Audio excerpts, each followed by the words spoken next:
Oh god, double in my ears. Get it out. Oh my goodness. All right, there you go. We're good. Hey, what's going on, guys, and welcome back.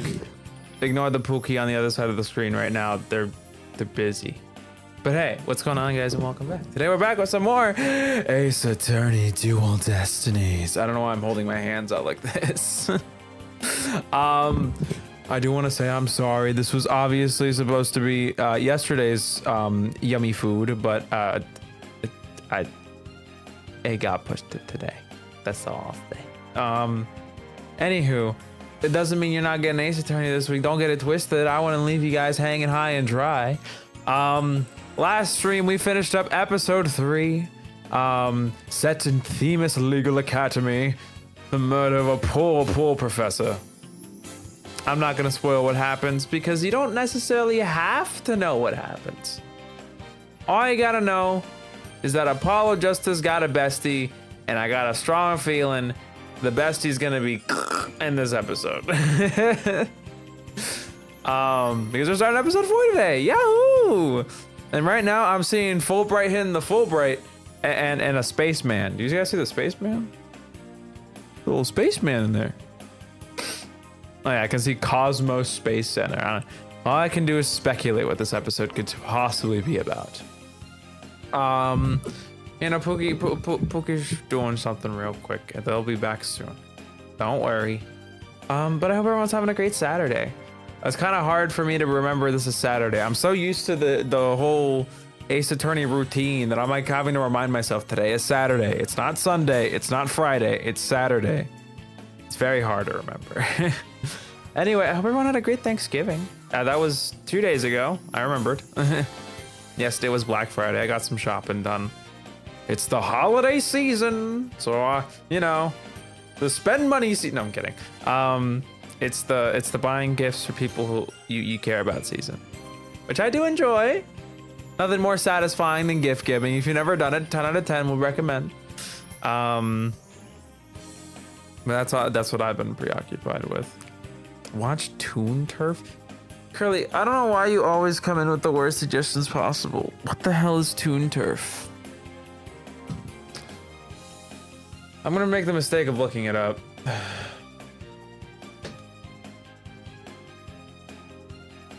Is it like you? Oh god. Is it one of those like? It's one of those. It's a digital circus. Sorry, it's nothing against YouTube animated series. I'm not. They've never been appealing to me. What is a runky?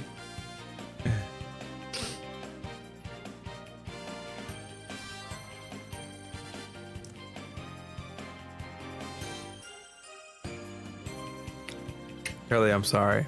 It's gonna be a no. I'm out. Sorry, I don't know why I went Shark Tank. It's a rabbit monkey. Oh, Curly, you interesting little specimen. I'm happy there are things out there in this world that you can enjoy and relish in. Me personally, I'm good. I like my own type of slop. It took two. No, listen, I'm not doubting it's like quality or whatever. It's just not my kind of thing. Also, those of Phil welcome to stream. Hi. Hope you're doing well. Well, we're starting soon. Sorry, I just have to wait for Pookie to come back because you know I can't start without them. It's like a dynamic duo sort of thing, you know. Hi out there. Hello. That's also, oh my god, I had a stroke. Hello to anyone else that's also lurking in here. Hello, hi. How you guys doing? I'm excited for Ace Attorney today as well. Episode 4.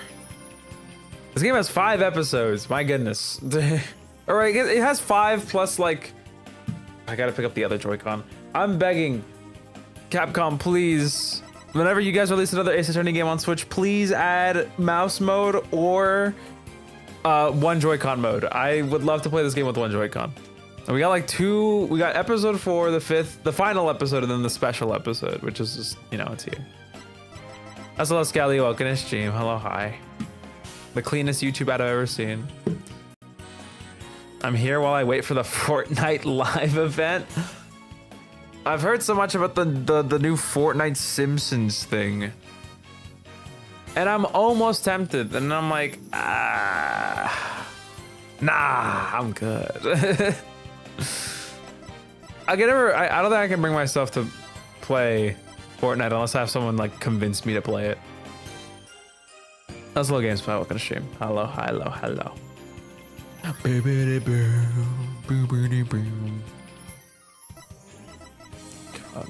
So I'm just thinking about how we're past the halfway point in Ace Attorney. This is where it gets real, by the way. Or not where it gets real, but like this episode is usually like that turning point episode in like the Ace Attorney games where like it goes from being like, oh, we got a silly court case to deal with today, oh dear, to like, hey, all those little tidbits and babs in the background that you've been kind of paying attention to are about to start coming into play a little bit here. That's what I'm excited. No, Juno was feeling a little like sick and nauseous and stuff. They were kind of not like bedridden, but like very sluggish, and just they weren't for it. I'm not gonna force someone to stream with me, but at the same time, you know, I can't do Ace Attorney without them. So moving it to today was the next best thing. That's why I was.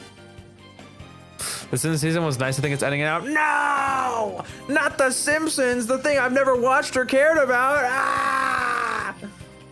Let's see, Gary. Welcome to stream. But I'm excited. I'm excited. Let's change up the music, man. I'm tired of this Athena theme. Give me some. God, hold on. I need to find where's that one theme I was thinking was peak. This one. Oh, this is. Oh, I love Ace Attorney music. Halfway goes feeling the same. Yeah, I've gotten sick like 2.5 times this month. It's kind of insane. I had like the super duper sore throat, and then I had the sore throat that like killed me. Well, you know, it like took out my throat, and then I got like a fever, and then like now I'm back to having like a scratchy, phlegmy cough or whatever. It's very annoying. I'm tired of being sick. It's not fun. I don't like that.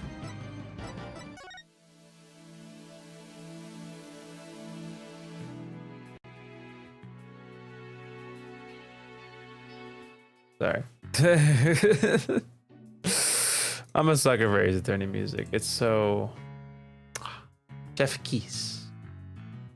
Sure are taking a while. I'm gonna beat them up when they come back. I really hope they're not here right now hearing me say that. That would be really bad. They're feeling better today. They're not like 100. They're still like tired. They didn't sleep well, but they're here to show up. They're here to. I don't know. I can't do it.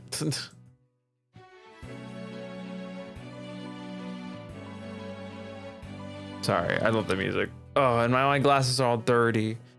I don't know why this happens.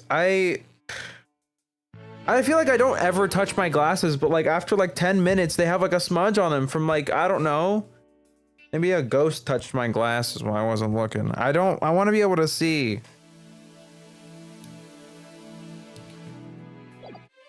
Anyway, feeling cold. The chili emoji's taking me out, but I'm feeling okay. I got a heater on. I probably don't need it, honestly. I'll turn it off. Don't want to waste electricity. I'm feeling okay. Like you know, if you go outside with the proper clothes, it's not that bad. It's not that cold yet. It's still only autumn. It's not even winter. We're not even close. We still got like a month left until winter actually hits.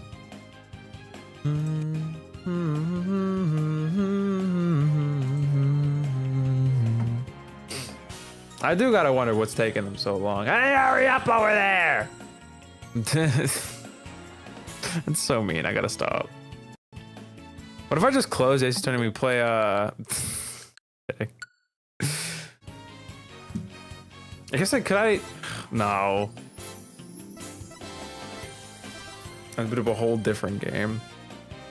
Sorry, I've been thinking about Kirby Air Riders, and I'm like, man, I do kind of want the game.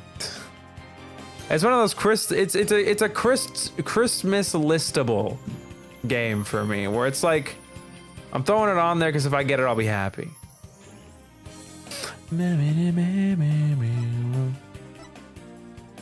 I'm Phoenix Wright. I'm Apollo Justice, and I'm not doing fine. Sorry.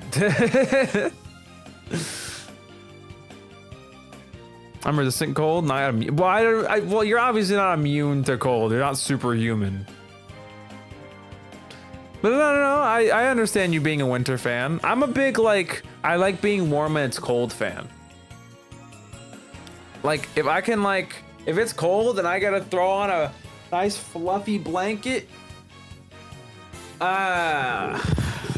This is peak. It looks like I have a baby. If it's cold and I can just throw on a blanket and feel all nice and fuzzy and warm, that's the best feeling. I don't like feeling cold. I like feeling warm when it's cold. It's like I don't know how to explain it. It's like I'm mocking the cold. Like, hey, I'm cozy and you're cold. I love fluffy blanket. I don't know how people use like the thin blankets. Those don't make sense to me. I got one blanket. Is that one? That one, I'm satisfied with. There are people with like multiple blankets layered on top of each other. I don't get that. Anyway, I think Pookie should be coming back like soon enough, maybe. Please. But if you get too hot in the blanket, just take a little bit of it off. That's it. Just like kind of peel back the blanket a little bit. Let it go up to like your halfway up your torso instead of all the way up to your neck. It's like if you get too hot when you're wearing like a jacket, just take the jacket off. Well, take it off a little bit. You get the point. I think I definitely am a spring enjoyer. I like it. Oh my god. What took you so long? I'm sorry. I wasn't supposed to take so long. Yeah, I know you weren't. You went to do one thing that takes 2 minutes. And then my parents got me in a conversation. And we started talking. While talking, I'm like grabbing a bowl of cereal and eating and listening to them talk. Then we still have like. Oh, I don't have anywhere to be. No, I'm letting them know, but you know, I'm like probably not taking that long. Probably been 5 minutes. Have you even opened screen share yet? Oh yeah. Yeah, I have it open now. Okay, so you weren't looking at me doing all that silly stuff, right? No. But Okay, I'm sweet. curious now. Yeah, let's start the game. You ready? Yeah. You want to say hi? Made me curious. Hi. Curly, why would you ask that? To be fair, it's a really good question. Oh yes, I know. I know to you guys I'm just like half a torso and a head, but I have legs and they are clothed. That's all we're getting out of that. You said clothed. Okay. I got really confused. This is episode 4, The Cosmic Turnabout. We're going to space, baby! Yay! I've known the name for this turnabout for so long. I noticed something, but yeah. Oh. A courtroom bombing incident. A terrible attack launched by the will of a madman.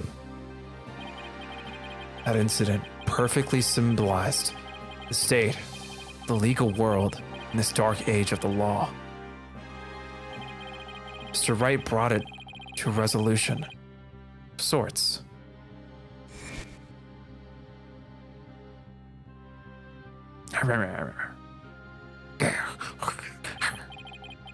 Ted Tenay was discovered to be the one responsible for the bombing.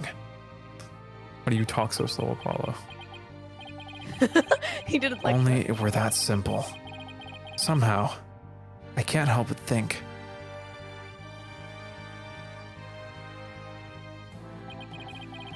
That there's a darker influence at work. One that's lurking in the shadows. Waiting. That's why I want to review the trial that's taking place when the bombing occurred. After all, I've got more than a few personal stakes in it.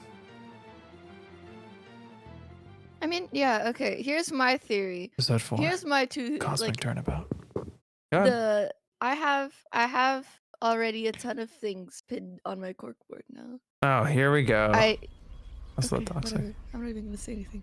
Sorry. You got a whole cutscene opening to deal with. Wow. Gyaxa. Sorry. 1 hour remaining until launch. Why would you say it Please like begin that? your final equipment check. Check complete. Everything's A-okay. We're ready here whenever you are. That shit is not ready. Come in at 2. Come in. Do you copy?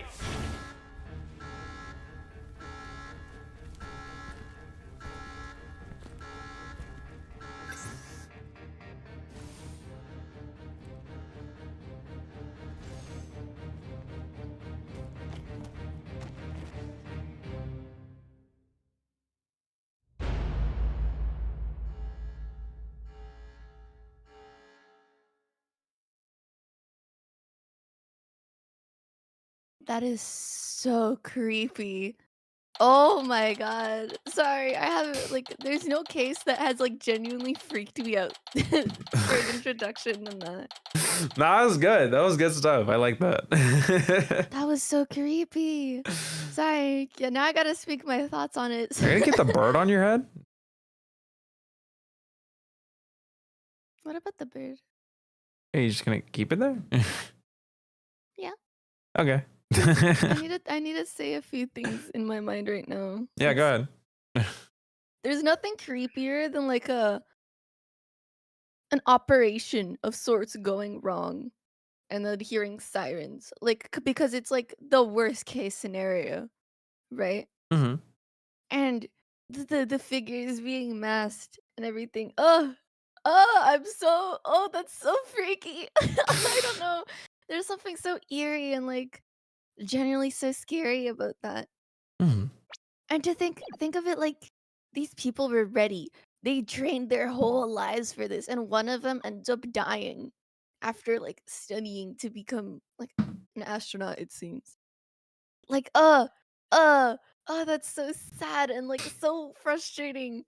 I feel so like grossed out by my by like I feel so gross and like sad to be alive. Like it should have been me. I feel so bad. It's just some spacemen. It's okay. No, like oh my god, the studies you gotta put in to become an astronaut.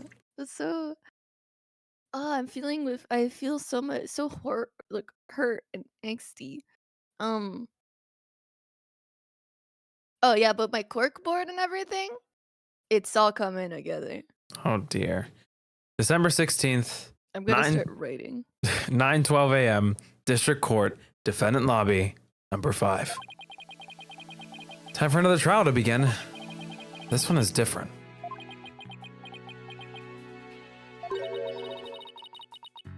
Okay, this is a beautiful woman. I don't know who, but Okay, well if you know, you might as well go ahead.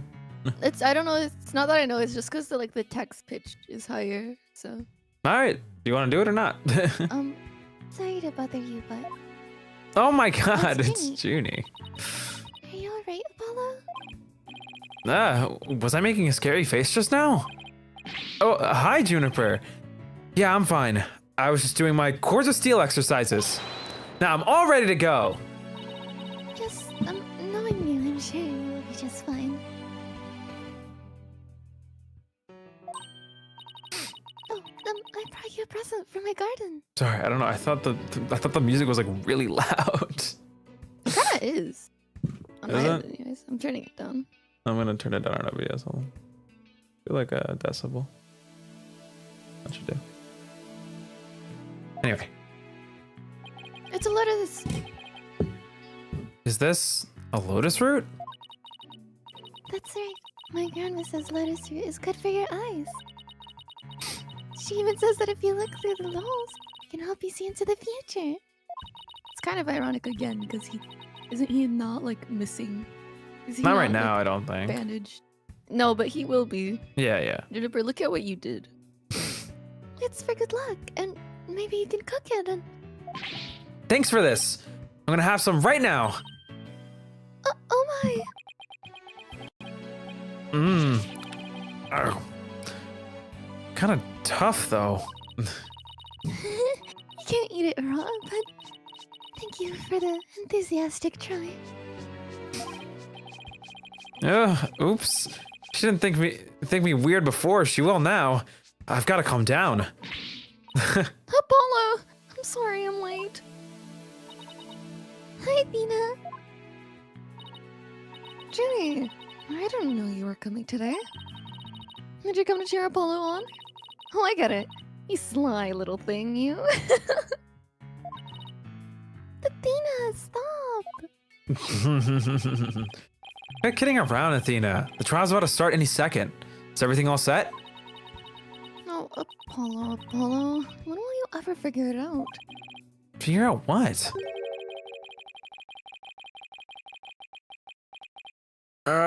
Oh.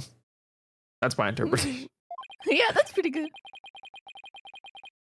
What? I don't think this is Grossberg, but that's what that reminded me of. Wow, that was the longest sigh I've ever heard. What? Oh my god. You know who he reminds me of? Yeah. Junpei Yori. That's him. Wait, this is literally like Larry too. It feels like Larry too, but like, I had to pick a guy that I like, so Junpei. This is it. It's all over for me. You're gonna find me guilty. I just realized he's supposed to look like a rocket because of his head. This is our client, one Mr. Solomon Soul Starbuck. Gee, I wonder if his name refers to the sun in some way. Nah, probably not. He's a solo man. The sun. What is Starbuck just makes me think of Starbucks. Yeah. Can I get a frappuccino? I'm going to the sun. Make it hot for the sun. That's a little Andrew. Welcome to stream.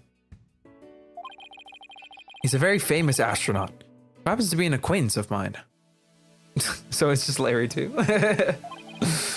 You're gonna know it right now, but he's usually a very upbeat and driven person. Don't ever call him Larry too. He kind of is Larry too. He looks so much like Like Larry. than Larry. He looks a little bit like Larry. He's got a Larry-shaped He reminds head. me of Junpei Yori. I know, and Junpei is like Larry. No, Junpei is like, he's a ladies' man. That's what I Larry mean. Larry's just Larry. Larry's also a ladies' man, but and they're both equally unsuccessful. Larry Butts, sorry, from the original Ace Attorney trilogy. Don't say this to him. I cover his ears. Don't say this to him. Not in front Anyway. of him. Can I continue? Mhm. All right, let me get that off the screen so you can see. I'm currently writing down my theory. Go ahead. Scratch all you want on your scratch paper. The scene of the crime this time happened to be the Cosmos Space Center. Back in high school, my best friend and I went there almost a little too much. That's where we met Mr. Starbuck. I like that. Sorry, the blue and the red on the Gyaxa logo are like the same. So like the same value. So the A is just gone. Oh, is there an A in the middle of the GY? Yeah, and it's the... red. Oh, I didn't even notice that. Okay. You'll notice it after, but it's So like it is. the It really same is values, it's gone. Gyaxa. Yeah, it is. You read it right. Let's go. I'll keep calling it Gyaxa though. Gyatza. Gyaxa. Sorry. Yaksa. Okay. We'd ask about we'd ask about space travel, and he'd launch into story after story with so much passion. Back in those days, The man was 100% my hero. Academia. You might have to get punched today. Are you sure you're okay with being my lawyer, Apollo? Of course I'm sure. I know you, Mr. Starbuck. And you're not the type to commit murder. Thanks, but... I was supposed to be in space right about now.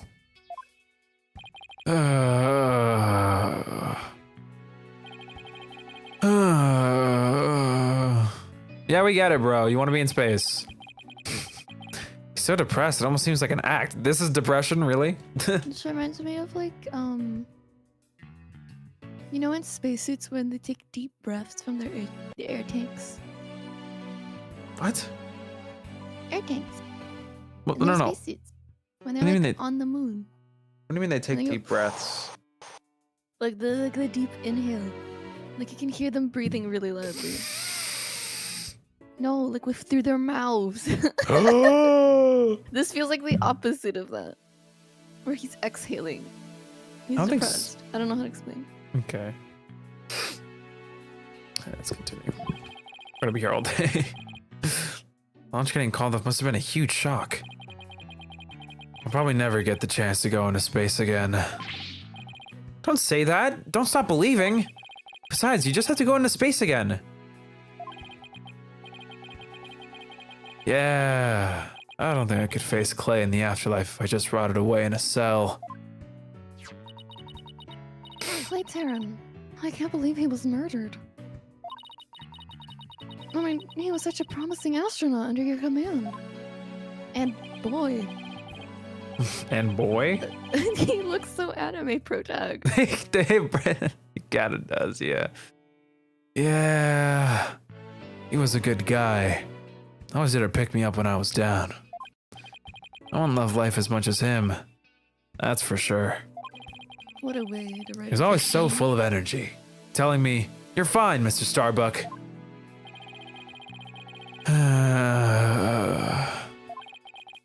How could something like this happen to a guy like him, huh? I've never seen Mr. Starbuck so down.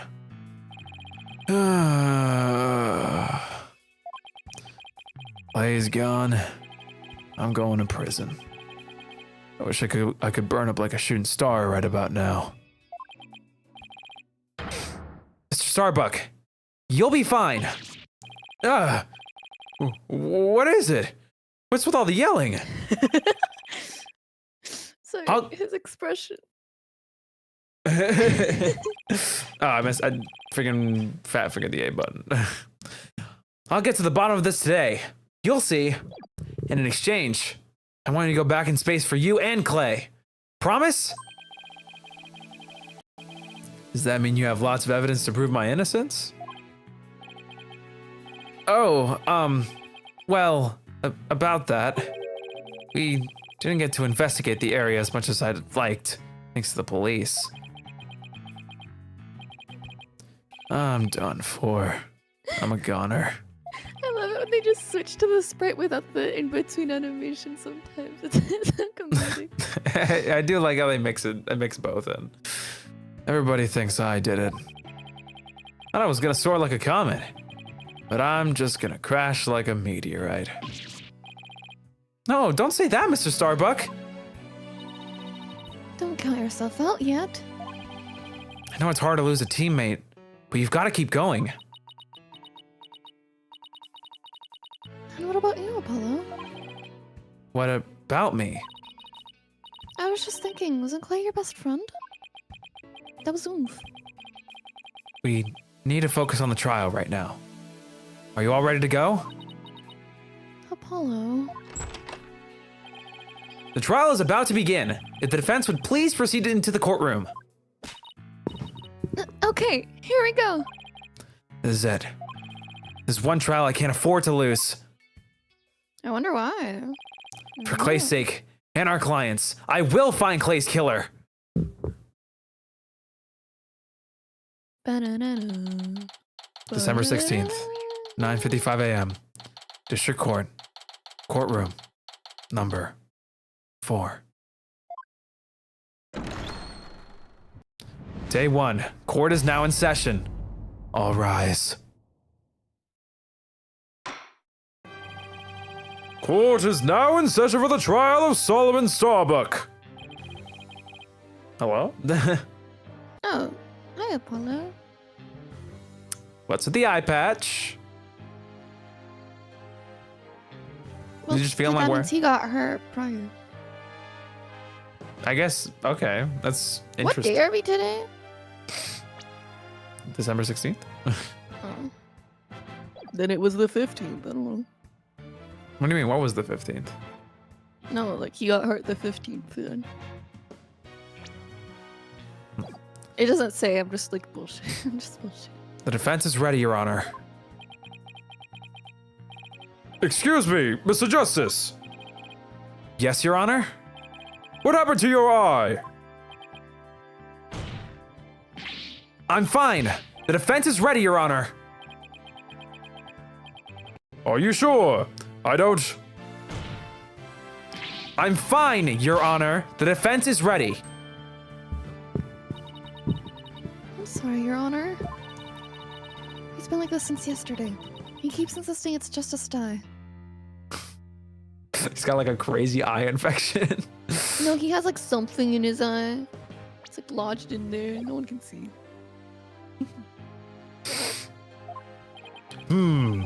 I suppose it's something he doesn't want to discuss.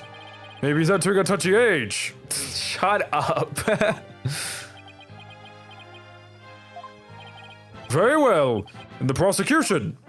Ah, of course. Why wouldn't it be? He's gorgeous. I don't know. This trial had a different vibe to it. But Black goes back and kicking. Who would you have expected on this stand? Maybe Payne again? Imagine just like an Edgeworth surprise. That'd be insane. Hello, everybody. It's me, Edgeworth. All right, let's go. The prosecution appears to be ready as well. Silence. Okay. Damn. Oh, he's feeling extra emo today. Not yet. I'm not quite ready yet.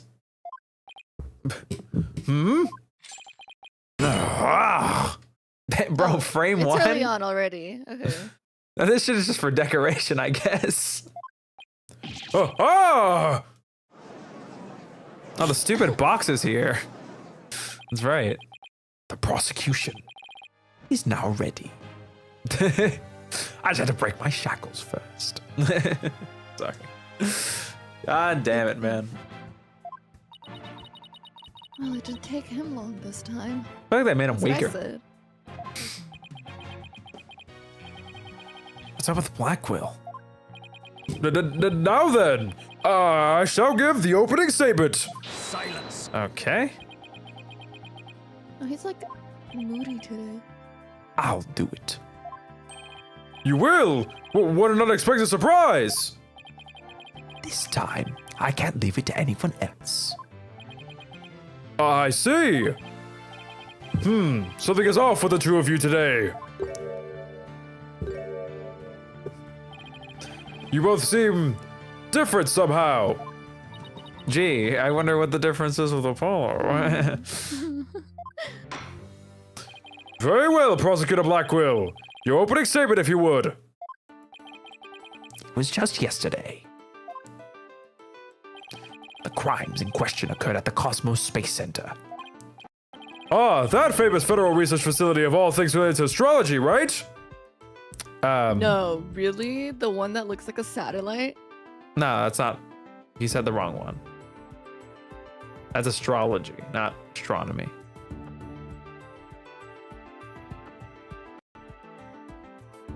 Huh? Those are two different things. Astrology and astronomy are two different things. What's astrology? Astrology is like, oh my God, you're a Leo? Astronomy is like the actual study of stars. Oh, that's right. Yeah. That's right. Sorry.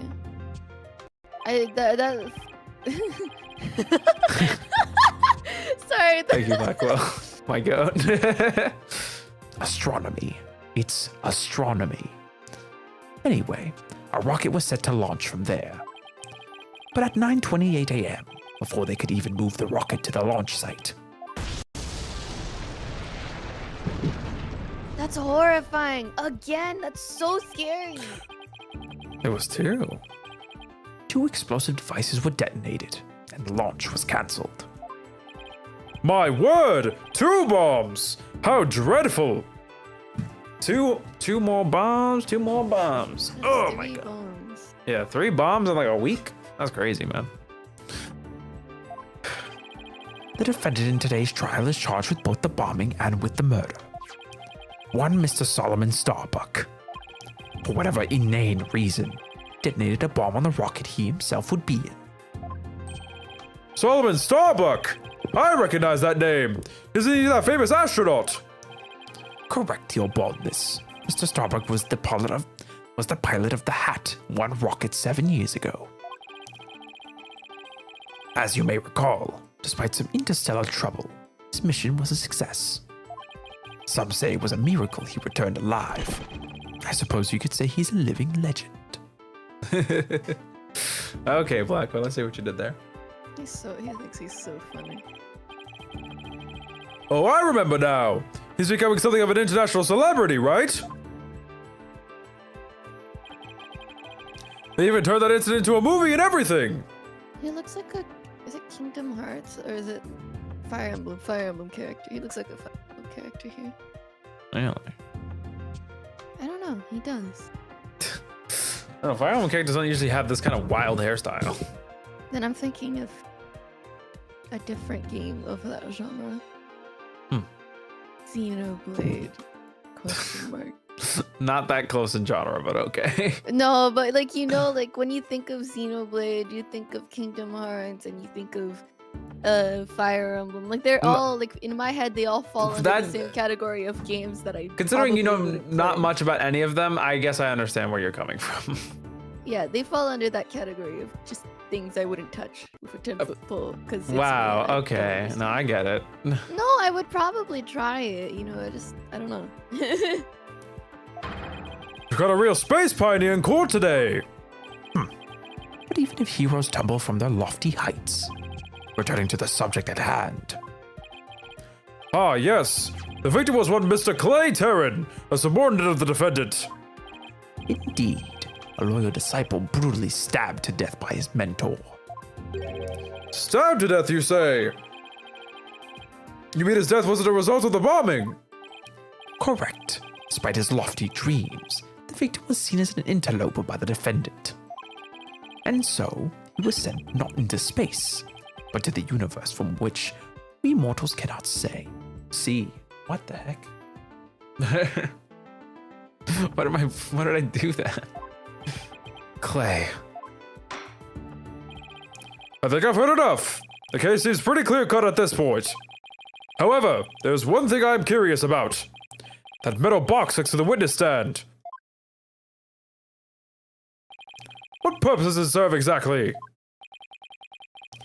Since you ask so nicely, it's your coffin. Ah! Have mercy on me! High jest. It's evidence. Due to its immense size, we've little choice but to lay it where it rests now. We shall get to the contents of the box in due time. He was like, I jest. That's good, man. That's good. Phew! I feel like I just lost 50 years off of my life. Brother, you were dead 20 years ago then. Does he even have 50 years left? Inner monologue, Athena. Inner monologue. Enough jabbering. Bobby Fulbright's the name. In justice we trust. I know what you were. Ah, Detective Fulbright. Very well then. Please explain the details of this incident to the court, if you would. On it! First, take a look at this pamphlet from the Cosmos Space Center. In it, you'll find a diagram outlining the overall layout of the Space Center. Ah, here we are. For a more detailed look at what's on the left side of this building, take a look at this cross-section that the police have created. Alright, let's get that better. See the launch pad in the main building? The launch pad is the square building, and the rounded structure is the main building. Sorry, my brain. I forgot. Ugh. My little brain. I forgot to switch. Are you doing okay, Pookie? I'm writing my theories. Seriously? Yeah. My God. The launch pad is the square building, and the rounded structure is the main building, right? You've got it! The incident took place in Launchpad 1 and the main building's lounge. I'll be using this diagram during my testimony. It'll make it easier to understand. Space Center diagram, a cross-section view of the main building of the Space Center and Launchpad 1, added to the court record. Witness testimony. Details of the case. Just before the rocket was set to launch, 2 bombs went off. Boom, boom. He's so smart. One on the second floor of the Space Center's main building, and one on Launchpad 1. Thankfully, only the 2 astronauts were in Launchpad 1 at the time. The 2 of them managed to make it back as far as the boarding lounge. But after the escape, one of the 2 was found stabbed to death. A murder on top of a bombing.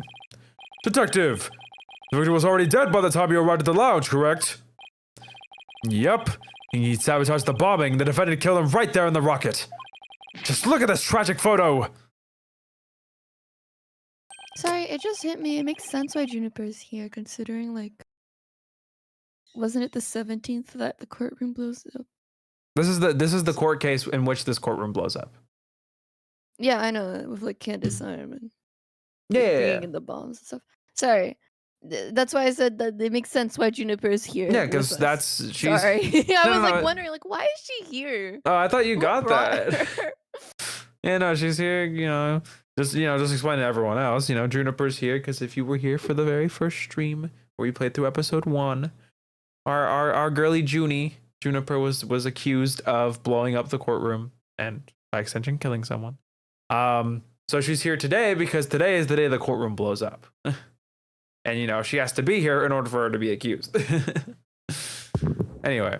Oh my! Is that a knife in the victim's chest? Yes, Your Honor. It's the knife that cruelly ended this young man's dreams.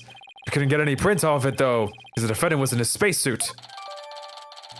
Utility knife. The victim's blood was found on its blade, but no fingerprints could be lifted. Added to the court record. By the way, Detective Fulbright, why are the victim's helmet and right glove absent in this photograph? We had to remove them to identify him, Your Honor. I personally removed his glove during the investigation. We had to get his fingerprints to confirm his identity after all. Yes, it would be very difficult to identify him without a face or fingerprints. Now there's just one more thing I'd like to inquire about. What is this round thing next to the victim in the photo? Something so important to the victim, he took it with him as he escaped the launch pad. A capsule that apparently contains asteroid samples. While obviously valuable for research purposes, it has no relation to this case. Oh my God. It definitely has a relation. It definitely has a relation, everyone. Not to alarm you. I see. So, we know that the bomb in the main building was on the second floor. Where was the bomb that was in the launch pad, that was in Launchpad 1 located? That was on the rocket itself. It was situated around the central part of the rocket. Apparently, the area around the launch pad's elevator was a sea of flames. I would like to submit this diagram report into the record. Bombing report. The explosion sparked a fire on the second floor of the main building and in the middle level of the launch pad near the elevator. Added to the court record. This is you. I know you're typing up a storm. Pookie? Oh. Alright, I guess we'll wait.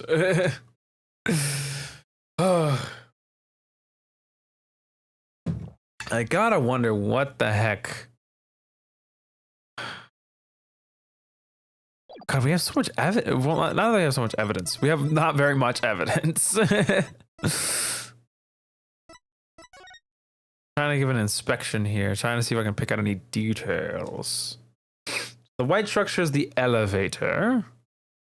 There's a ladder. Okay, we got two little explosions. I'm trying to think. I'm trying to see if we can figure out what the heck is wrong with this testimony. Sorry. No, it's okay. Hi, Pinu. The kitty? Kitty, Yeah. kitty. The trials just started and we're already in a bind. You're so loud. I didn't do anything. If you're too close to the mic, that might be what you do. I am not too close to the mic. I am like at the same distance that I've been. Okay. Sorry. You got used to it. Besides, that's what cross-examination is for, right? The two astronauts were doing during the bombing. That'll be the key.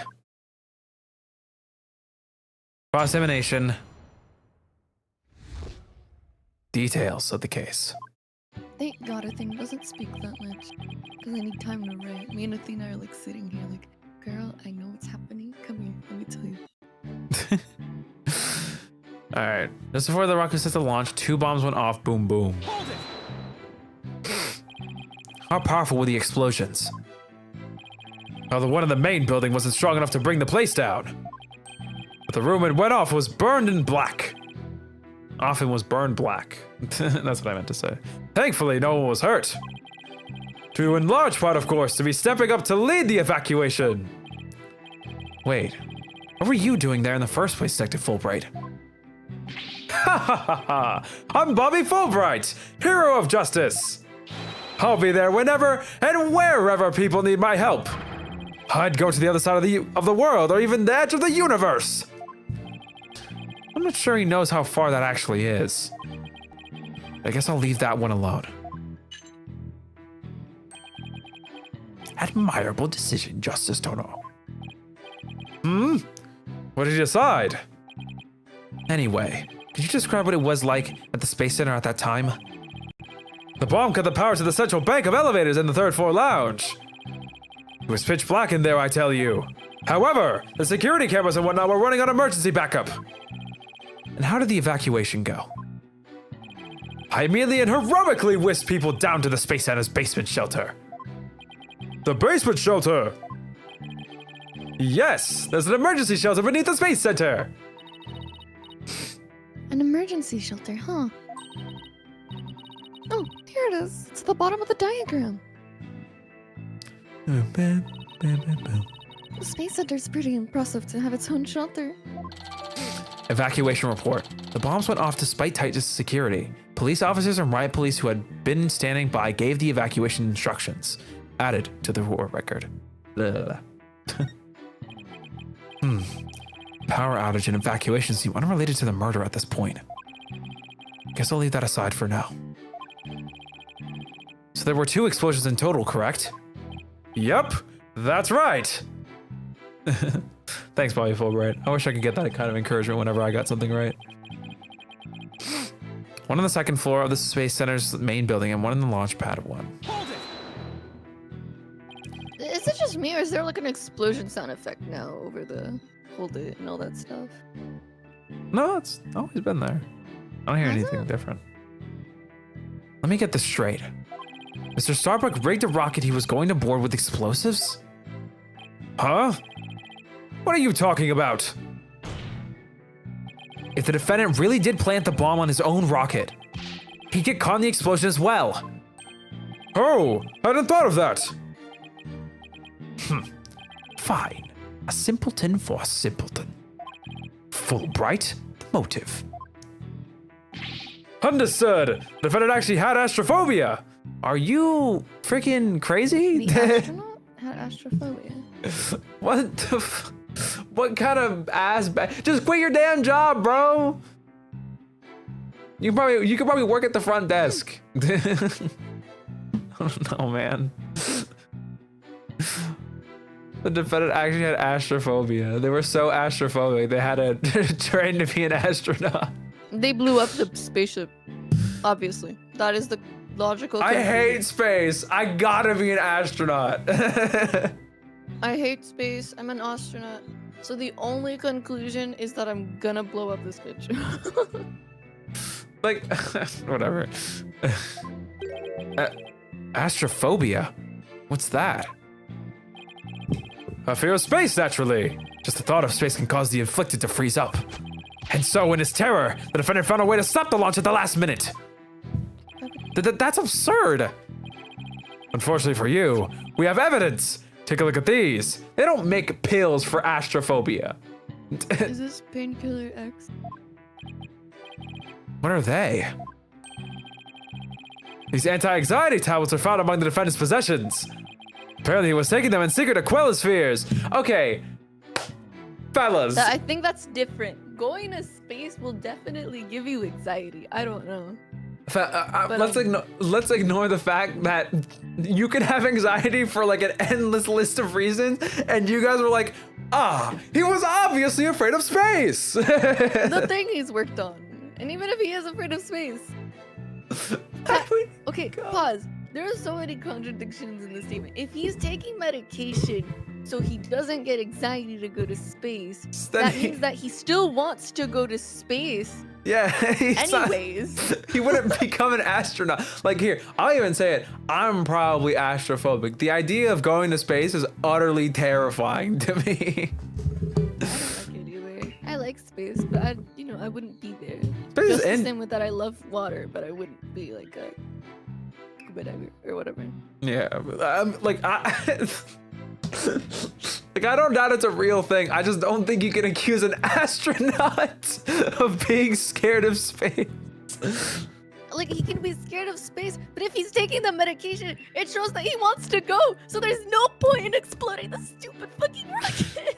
Oh, Fulbright. Oh, Fulbright. There were a multitude of problems with the rocket Mr. Starbuck rode 7 years ago. Rumor has it threatened to crash a number of times as well. That was, of course, very traumatic for Mr. Starbuck. Objection! So just stop going to space, bro! That doesn't mean he'd go so far as to blow up his own ship. Silence. The defendant couldn't bear to mar his good name, now could he? No, not after the media had branded him Soul Starbuck, space pioneer extraordinaire. Given these conditions, the defendant could hardly run away like some base mutt. What? So that's why you think he resorted to the bombing? Naturally, he constructed this act of sabotage in an attempt to blow up the space center, which would effectively abort the launch, but spare his reputation.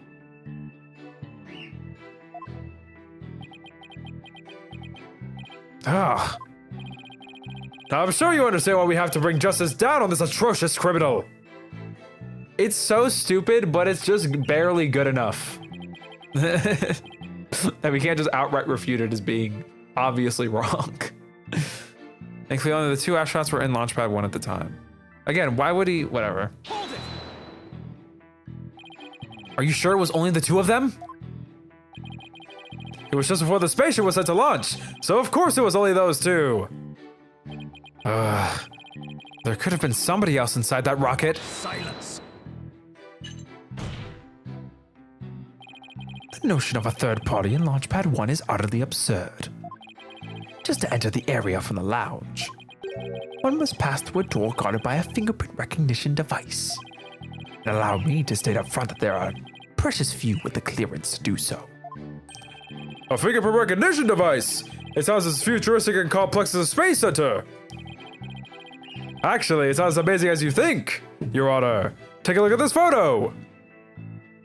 Oh, it's a whole handprint sensor. This is the door in the lounge with the fingerprint lock. Only personnel whose fingerprints are registered can pass through.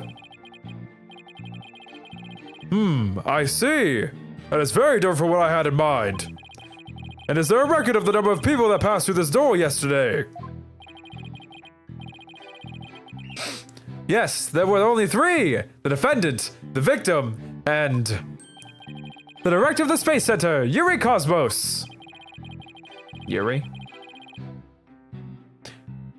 You called? Shut up.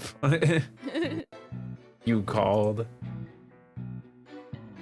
Then doesn't that mean it's possible that the director is the one who did it? Not a chance. He was in the main building when the bombs exploded at 9:28. He? Bro's name Yuri Cosmos? Did you not get the memo, buddy? Sorry. The amount of like men that I know called Yuri is like 3. Doing his job directing the launch. Besides having an alibi, he has no motive for committing these senseless acts. He has a point. I guess the director can't be considered a suspect then. Launchpad 1 door lock. A biometric door lock operated by fingerprint recognition. Only the defendant, the victim, and the Space Center director had access. Added to the court record. 2 of them managed to make it back as far as the boarding lounge. So while it appeared that the pair barely escaped with their lives, in actuality, one of them had already been murdered inside the rocket. That's the angle the prosecution wants to push, correct? You got it! In fact, that's what I've been trying to say this whole time. If the victim had been alive, he would have for sure tried to stop the bombing. Is there any chance Mr. Terran could have been killed before he boarded that rocket? They were both alive and well at boarding time and embarked under their own power. Their hearts full of hopes and dreams of space. And then both of their hopes and dreams were dashed. If I may continue my explanation, after the evacuation order was given, the defendant made his escape, carrying the victim to make it look like the rescue. After the escape, one of the 2 was found stabbed to death. And who was the first to find the victim? Actually, there were 2 of them. Space Center Director, Yuri Cosmos, and Detective Candace Arm. Beautiful woman. Maybe you get a voice her today. I don't know. I didn't understand what's happening. You haven't been paying attention at all? I have been, but I don't know what was just said. Oh, 2 people found the body. Yuri Cosmos and Candace Arm. One of them was a detective. Yup. Detective Arm specialized in bombings, you see. She and the director were ordering the evacuation following the explosions. They were also worried about the astronauts, so they hurried over to the boarding lounge. That's when they discovered the victim along with the defendant. 2 witnesses, huh? One of them was a detective. Either one would have anything to say that would help me. I think that pretty much covers the details of the case. Both the victim and the defendant were on the launch pad when the 4 was killed. If this is the truth, then only Mr. Starbuck could have carried out this crime. The little I could get out of him only hurt my case. Justice don't know. Foolish is the warrior who rushes headlong into battle. Preparation is an essential element of battle, so I advise you to take a gander at this. What is it? Footage from a security camera. As the 2 astronauts emerged from the bowels of the launch pad, 1 corridor.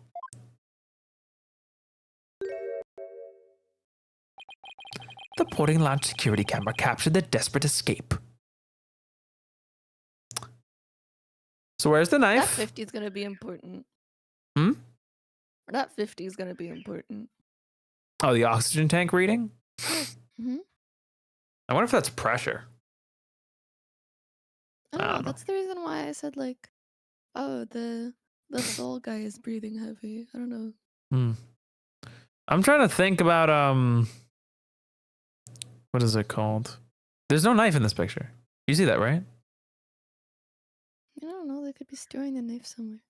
Like I know like this like sort of looks like the knife, but that's like the little flappy thing over here. Oh, I'm not looking at that. Is there supposed to be proof here that there's a knife, or? I don't like it would make sense if this is like they're supposing that he was already dead when he was dragged in here. Sorry, this is such a horrifying scene. I know. It's just. The boarding lounge security camera captured their desperate escape. Now, I would direct your attention to what the defendant is shouldering, which you can see is none other than the lifeless body of the victim. What? Oh wait, we're suspecting that that's so. Order, order, I say! This sounds exactly what the prosecution has been asserting.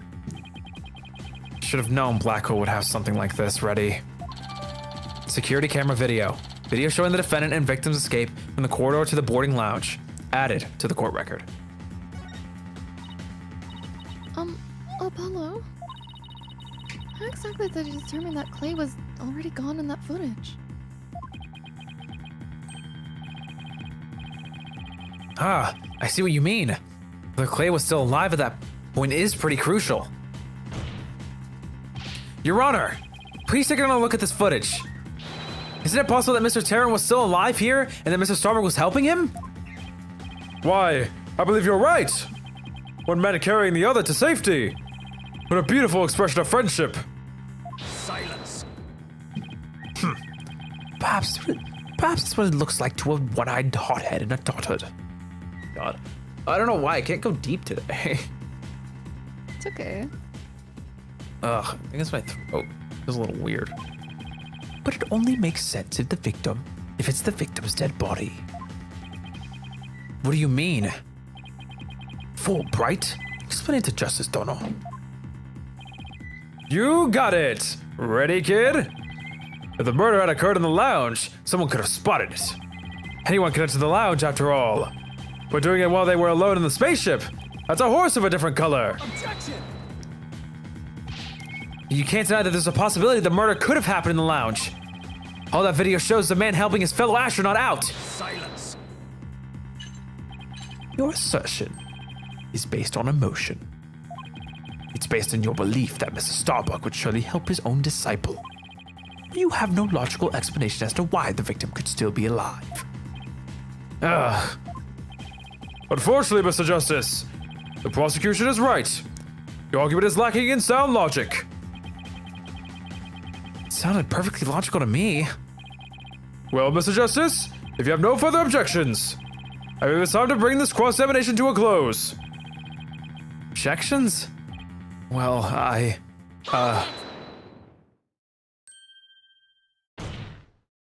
Hey, girlie. Your Honor, the defense requests a little time to think and regroup. Given the facts, I'm not sure I see the need. What is it, Athena? It's just, there's something that's been bothering me. It isn't the defense is stalling for time, as always. Very well. I'm feeling generous. You may have a small measure of time. Yes! You have 5 seconds. Okay. 5 seconds! After that, I declare this cross-examination to be closed and a verdict to be rendered. Your boldness, raise your gavel high. It's time for a countdown. Oh! Ready? You don't have time. Spit it out, Athena. Only 3 more seconds. Look, I don't think the prosecution's explanation is very complete. Meaning? Meaning there's something missing. Like, they conveniently left it unexplained. Something they didn't explain. Like the giant asteroid capsule. You're right. I think I know what you're talking about. Your 5 seconds are up, Mr. Justice. Is there anything about the prosecution's argument that you'd like to rebut? My God. Yes, Your Honor. Actually, there is. There's something the prosecution has yet to make clear to this court. Well, if you put it that way, what is it that the prosecution has failed to explain? They definitely explained the motive for murder. Yeah. Did?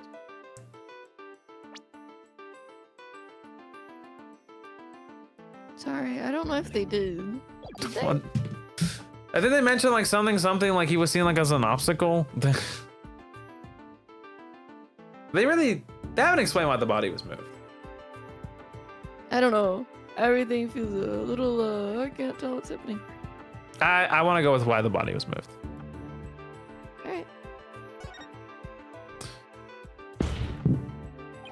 They have failed to explain why Mr. Starbuck would bother bringing the body back at all.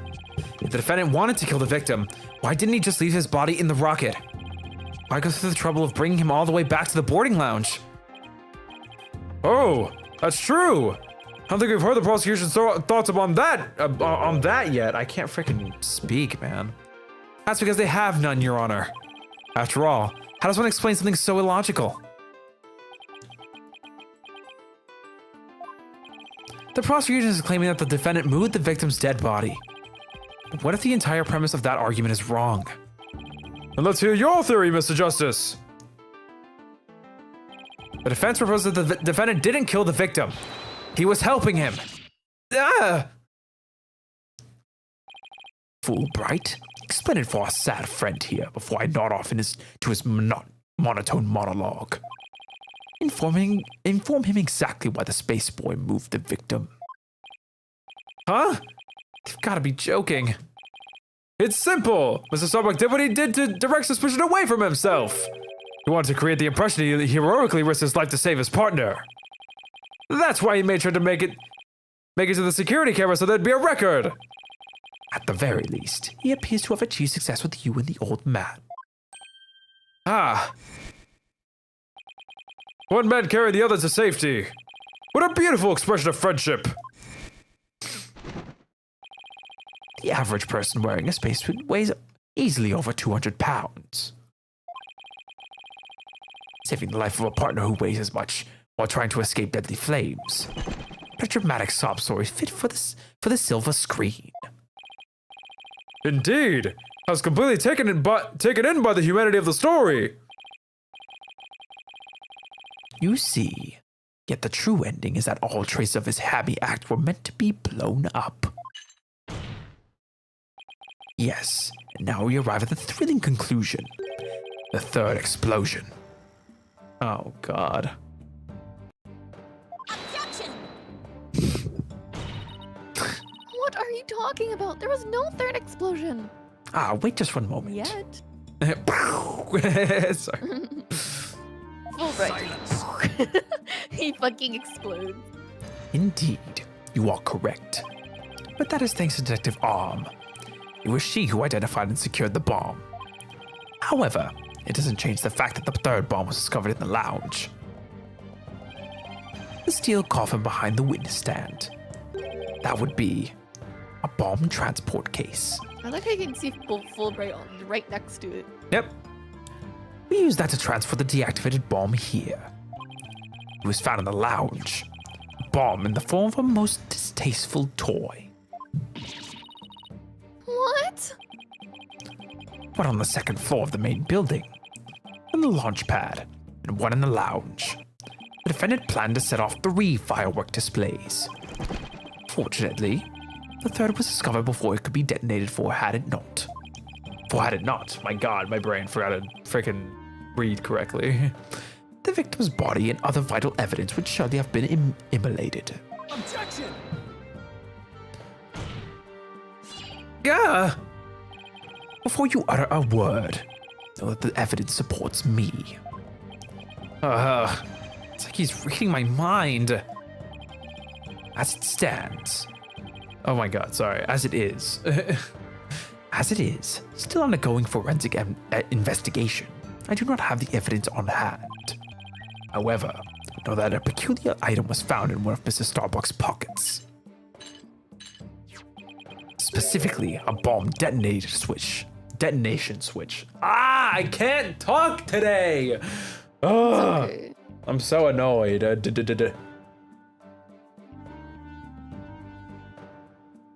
Specifically, a bomb detonation switch.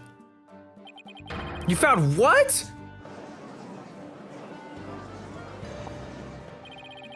I suspect the defendant had no time to destroy such damning evidence.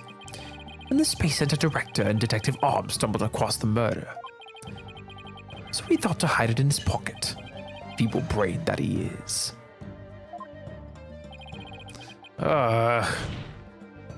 No! Starbuck would never do anything like that! No!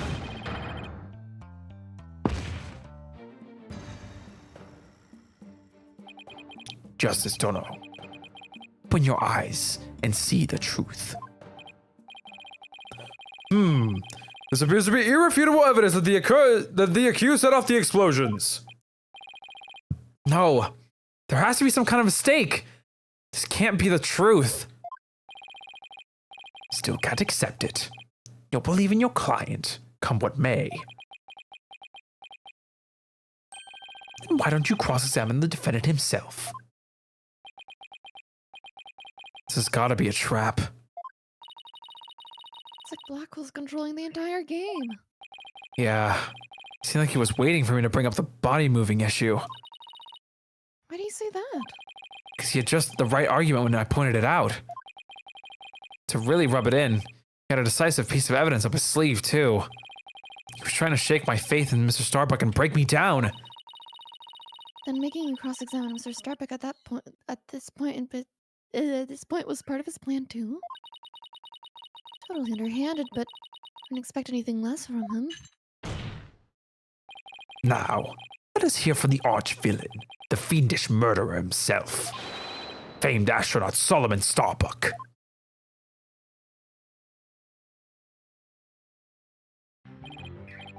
Witness, your name and occupation, please.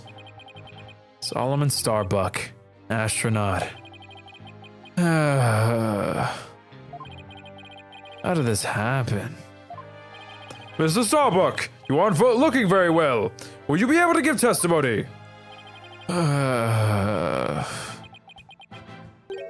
No.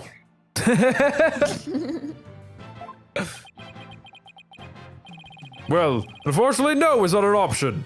I was only asking out of courtesy. You are being accused of the Space Center bombing and the murder of Clay Terran. Please testify to these allegations. Mind if I take this suit off? It's getting really heavy. Silence. It's not the weight of the suit that you feel, but of your sins. If someone told me that, I'd start crying. Prepare to carry that weight for the rest of your life. Banish me to the moon. I don't care anymore. Wow, that was super negative. Is he going to be alright up there? He'll be fine. I think. As long as he doesn't totally give up and say he did it, that is. It'd be so funny. Witness testimony, I didn't kill him. All I did was support Clay over my shoulder and get us out of the rocket. Like always, I took the elevator down to the middle level and headed for the corridor. Clay had passed out by the time we got the order to evacuate. I didn't kill Clay. I was trying to save him. I like his animation. Me too. So you say you didn't set off the bombs or murder the victim? But I bet you think I'm lying, right? I reserve all judgment until after I've heard your full testimony. One of the rawest things he's ever said. True. Wait, I just realized his little goatee stash looks like the little fire when the rocket Yeah, it looks takes like the off. exhaust. That's so fun. I'm sure you don't believe me. But you don't even believe I'm an astronaut. I don't think the judge doubts that. Who would wear a suit like that except an astronaut? He has a stunt double, but instead of he's like an astronaut double. He was too scared to go to space, obviously. I will say that when I saw what? Oh, okay. I will say that when I saw you in that movie, my God, you appeared quite courageous. I suppose reality never quite lives up to a fantasy.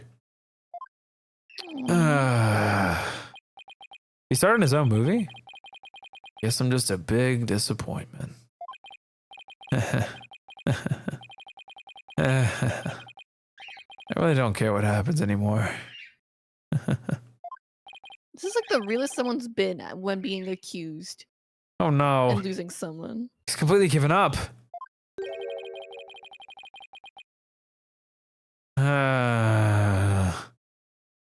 Who is this? What a depressing fellow. Oh my god, was it Blackwell? No way. If you were to join me in the clink, I imagine that annoying sighing of yours would rub off on the other inmates. The guy I ripped off and prosecuted Blackwell a second ago? Okay, it was Blackwell. Huh? That was Blackwell sighing? Mr. Starbuck's testimony contains a glaring contradiction. The question is, what does it mean? Even Mr. Starbuck is my client. I can't be gun shy now. It's time to find out the truth. Cross-examination. I didn't kill him. All I did was support Clay over my shoulder and get us out of the rocket. Hold it! So what you're saying is that the victim was still alive at that time? Of course. He was alive and well. Silence. If so, then you took a man who was alive and well and silenced him permanently with this. Why did... no, black hole confirmed, dead ahead. It's no good, Captain. I'm getting sucked in. But Mr. Starbuck, you are not in space. Please, give your testimony seriously. It was just nerves, but maybe I shouldn't have said he was alive and well. It was more like he was slumped over. It's the completely opposite ends of the spectrum. Like always, I took the elevator down to the middle level and headed for the corridor. Hold it! Is that the elevator inside the launchpad area? Sorry, I just thought of this. I was trying to formulate the thought correctly. He reminds me a lot of Terry Falls. I don't see that. No, because he's like, he has like, it's like very, and not like duplicitous, because it's not like but it's like, he has like his normal, and then he has like his trauma mode. You know what I mean? I guess, but that doesn't. I guess if I think of like Terry when he's like freaking out, yeah. Yeah, like sometimes he's like, I am calm, stoic, and then sometimes he's like tweaking. He's like, you know? Yeah. Burgess thought he was in the freaking control room. He was like, black hole! I don't know. I feel like there's like a better character than him. Maybe, but I don't know. Anyone. That was the easiest comparison to make for me. It's the same kind of concept, just taken in a different direction. Because he's like more sane, but also like more crazy. That's fair. Because like, did you see him with a whole clipboard instructing? He reminds me of Bronco with his like little chess piece Bronco's good too. animation. Anyway, oh yes, did I read the line? I did. Yeah, that's right. We always used to get in and out get to and from the cockpit. That makes sense. So he was just using the route he always used. In spite of the fact that there had just been an explosion. Huh? I think Mr. Starbuck is hiding something. Something pretty big. Clay had passed out by the time he got the order to evacuate. Passed out? Why was he passed out? Probably because of the explosion. Noise and vibration were incredible. It's little wonder a person would pass out, right? I guess. Not that I'd know. I've been hit by space debris. The main engine's on fire. It's gonna blow. Are we just gonna fade to white every time? That's him going into supernova. Yes, I see. I guess it does make sense that someone would pass out. Especially if the person in question is Mr. Starbuck. Anyway. I didn't kill Clay. I was trying to save him. Don't worry. I understand. Make sure everything turns out all right. But everyone's glaring at me like I did it. Apollo, you have to reassure him better than that. How am I supposed to do that? Try to imagine how he's feeling, and you just have to figure out how to boost his confidence. Mr. Starbuck, think back to what Clay used to always say. It's times like these when he would repeat, "I'm fine," to himself. I'm fine? Yeah. Guess he did say that a lot.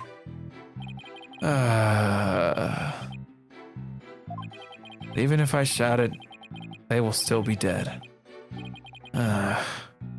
What's the use? This is insane. Seeing someone be so like yeah.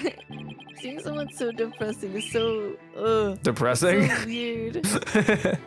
Like being depressed. It's so depressing to see someone be so depressed. I don't know if I'd call it. Because usually when someone dies, no one's like this upset or like real about it in the game. And then now it's like really like, oh, I feel awful and anxious. See, honestly, to me, it comes off as like incredibly fake. Well, Because he's not sad, he's just bummed. You know what I mean? Like maybe that's how he copes or whatever, but like, it's not like it's like a bummed, but in like a depressing way, where it's like, what's the point of living? You know? I Like, guess that is the realest depiction of like, what's the fucking point? I guess, yeah. Somebody please reassure me now. Apollo, there's something strange about Mr. Starbuck's testimony. Yeah, I was thinking the same thing. It's a glaring contradiction. I just wonder why it's there and what it means for our case. Well, it doesn't look like he's lying, at least. Guess I'll have to show some evidence. Alright. Like always, I took the elevator down to the middle level and headed for the corridor. Brother. My brother in Christ. You know there was an explosion in the elevator, right? Surely, you're aware of this information. Objection! Mr. Starbuck, I need your testimony to be as accurate as possible. Was I not being accurate? No, because it's impossible for you to have taken the elevator down to the middle level. What makes you say that, Mr. Justice? Please recall where the bomb went off in Launchpad 1.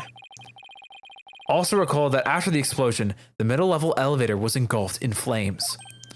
Oh, you're right! Which means...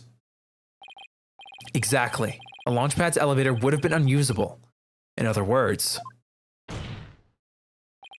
Mr. Starbuck, your statement is decidedly inconsistent with the facts. You went mask on. What's with the helmet? Mission Command, do you read me? Come in, please. Objection! This is Mission Command. I order you to pay attention. Stop this nonsense and answer my questions, Mr. Starbuck. My helmet. My oxygen tank. Oxygen concentration and body temperature declining. Requesting medical assistance.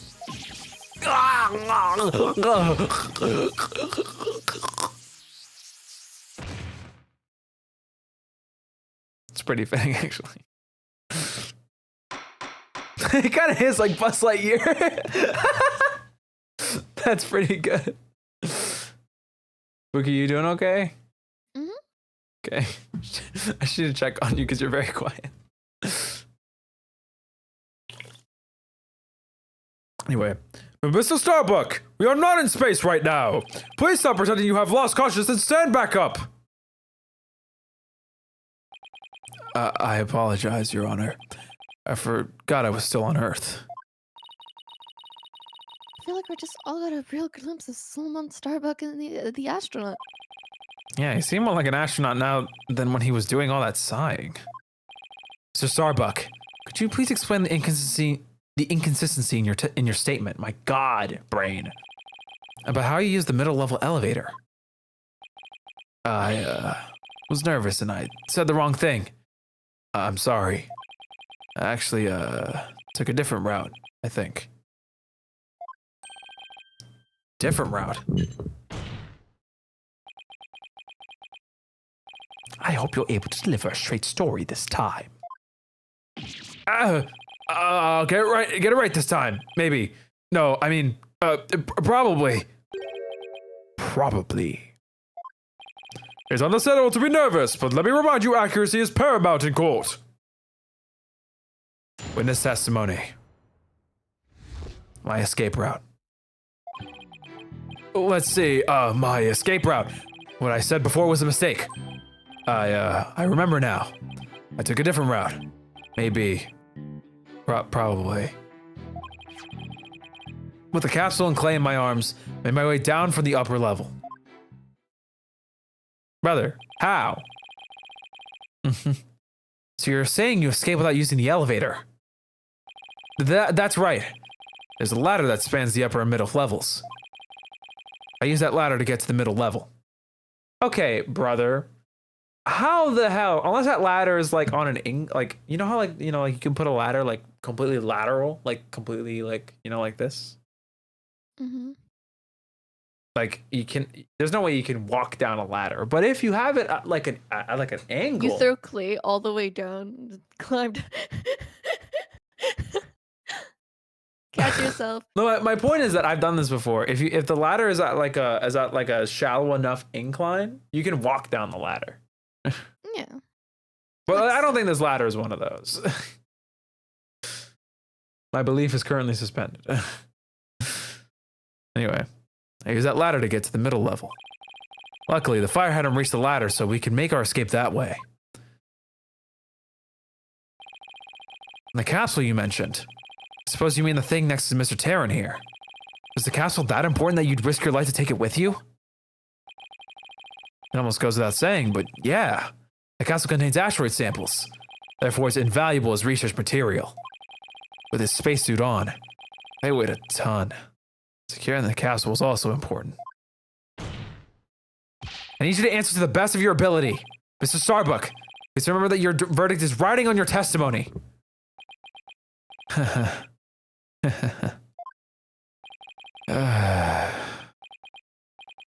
Maybe I am guilty after all. Wonder if you can see the stars in prison. That's more comfortable than a spaceship. Please don't look at the channel filled with all my Ace Attorney stuff. Cross-examination. My escape route. Oh, let me look at how long it is and then I'll... Ah! Wowee. I haven't had the chance to write since 5-2. 5-1. The second episode? Just speak like a normal person. Jesus. Sorry. It's okay. Easier to count. Ever since the first episode, I've had a lot to write. I can imagine. I find it insane that we, like, this entire game is, like, so chronologically backwards. Like, the four, cool, like, the, 'cause I it's, like, know. leading up to it. I know. It's a present day. It's like, it's quite literally a countdown to present day. Like a bomb. Yeah, you know, 2, 3, 4. That's how we count down.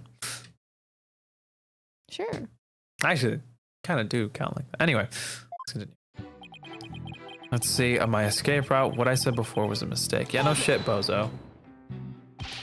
How could you mistake such a basic fact? Hey, everybody makes mistakes. But try thinking about the vastness of space instead. From Earth, it takes 4 light years to travel to our nearest neighboring star. How? Only 4 light years? So you see, compared to the vast expanse of space, human error is insignificant. I should consider it just a little more significant than 0. Enough jabbering. Get on with your testimony.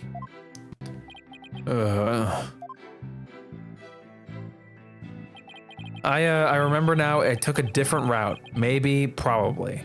Hold it! Maybe, probably. Did I hear you right, Mr. Starbuck? I didn't say either of those things. Mission Control, come in, please. An error has occurred in the sound system. Activate the emergency tin can telephone. Oh, no. Tin can telephones are ineffective in the vacuum of space. Silence. Stop this nonsense or I will sever you and your tin can telephone. All right, I'm begging you. I'll tell the truth. Just don't sever anything. Apollo, is he gonna be alright? I'm starting to think he's not. Well, let's see. So, about when we were running away. He's really fun. I like him. He's so expressive. The capsule and clay in my arms. I made my way down from the upper level. Okay. The upper level of the launch pad area. That's right. That's what I said, isn't it? Apparently that route does exist. So to recap, you had a clay over your right shoulder and the capsule in your left hand. Yeah, it's really important. So I couldn't let it get burned up. So even though clay was really heavy, I couldn't afford to carry him with both hands. Did the best I could with him over one shoulder and capsule in my other hand. I don't think the meaning of what he just said has hit him yet. No, you have to do with that statement. Justice don't know. Yes, I know. Well, I've come this far. I'm turning back now. It's time to present some evidence. So Mr. Starbuck escaped with clay in the capsule, which means it's just like in the footage. I can see why he couldn't run though. He must have weighed over 200 pounds just by himself. Yeah, and he had to support Clay, who had another 200 pounds. Plus, he had to ensure the safety of that capsule thing that we've stated as obviously not important, guys. I don't think I could have even walked under those circumstances. Walking straight forward is probably not all I would have been able to manage. Okay, so we obviously know it's this. Do I just present the floor plans? I mean, it's... or the diagram, sorry. Like, I don't... Brother, it's a ladder. I don't know what you're expecting here. This don't make no sense. Finger recognition isn't important right now. I'm gonna just do this. Objection! Yeah. Mr. Starbuck, why don't you just tell the truth? The truth? Let's see. The Earth is blue. No, that's not right. So I guess the Earth isn't blue. Yeah, that's it. What the fuck? The truth, Mr. Starbuck. The oxygen concentration is super low in this area. Prepare the emergency oxygen tanks. Mr. Justice, the witness appears confused. Please help draw the truth out from him. Hey, Athena, could you hit us up with a little bit of that e-therapy sesh? You know what I'm saying? E-therapy. Well, yeah, she has like a therapy tool. She's not like, okay, sweetie, tell me what you see in this blot. You know what I see? You know what I mean? Imagine, sorry, I would like to imagine in the Great Ace Attorney that's set in the past, we have like an Athena equivalent that just uses like those like color blotches to do therapy. Oh my god, the blotch test. Like, what do you see? I see. Yeah, I talked about this before. I think I see a ballerina. Oh, but her leg's broken, and oh, she's trying her best, and her family's watching. Come on, this is a representation of how you're astrophobic. It's okay. You can talk to me. Anyway, She Mr. goes, Justice. I can make a promise. Shut up. The witness appears confused. Please help draw out the truth from him. Mr. Starbuck, under the circumstances at the time, you couldn't possibly have reached the boarding lounge via the upper level route. Huh? Not as long as this was along the escape route. Dilatere. To get down from the upper to the mid level, to the upper to the middle level where the Launchpad 1 corridor is, you would have to go down the ladder. Isn't that right, Mr. Starbuck? Of course. That was the only way we could escape. Objection! But how would that work? At the time, you were supporting Mr. Terran over your shoulder, were you not? And remember, he was in full space gear as well, putting him at over 200 pounds. Oh, well, it's easy on the moon. Gravity's only 1/6 of what it is on Earth. Objection! but the Space Center is located on Earth. Short of being an octopus, climbing a ladder with an adult male in space gear on one arm, while carrying the capsule in your other is impossible, wouldn't you say? Oh. So, Mr. Starbuck, how exactly did you climb down that ladder with your arms full? Ah! Mr. Starbuck, come clean and tell us the truth, now! Engineer! Where's that engineer? Oxygen leak detected due to faulty maintenance. Evacuate immediately! What the? He's flying the coop! Help! I'm caught on the ceiling! Help! Anyone? What the hell is going on, man? That's so cool. Bailiff, prepare the cherry picker! We must launch our rescue mission at once! Well, that's one way to take off while being questioned. Rather prove his innocence so he can go to space again someday for real.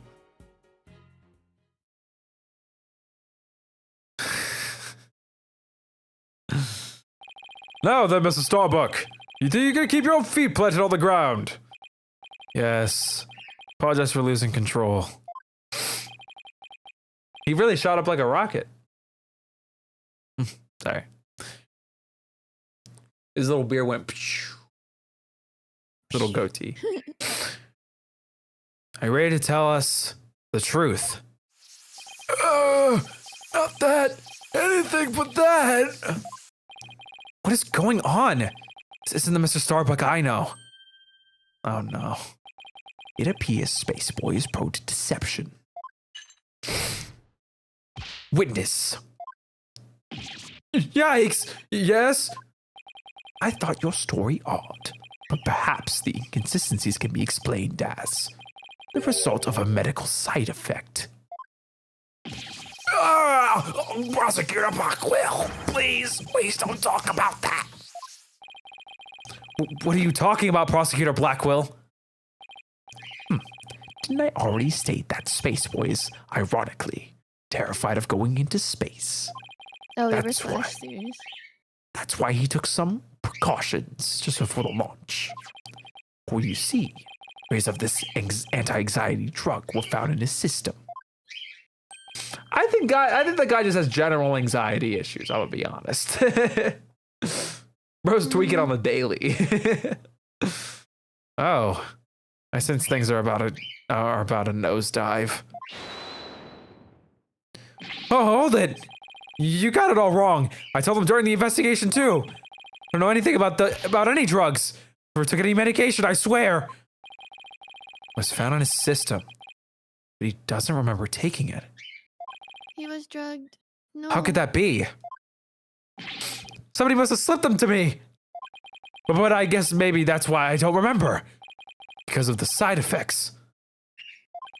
Yeah. That's why I don't remember much about what really happened. See, I was on your side, and now I What? Sorry, go ahead. I was on his side, and then he's like, yeah, that's what happened. And I'm like, okay, well, now I don't know if I believe you anymore. I fear. Maybe the anxiety drugs have like schizophrenic side effects. I don't know. Either way, I'm interested to see where this goes. That's all I'm saying. Order in the court. Can't get any useful testimony out of him if he doesn't remember anything. Well, this certainly explains why his testimony keeps changing. Why didn't he just tell me he couldn't remember? I guess he didn't want anybody to find out he was terrified of going into space. Maybe another side effect is depression. Maybe I really did do it. Which brings us to the answer of our original question. Of how the victim climbed down the ladder with a dead body. Again, if he was already dead, you would see the knife in him. I'm tweaking. I'm sorry. Not really. Did he die by the stab wound? It does. So what is it? Sorry, let me check. The cause of death, stabbing. Oh.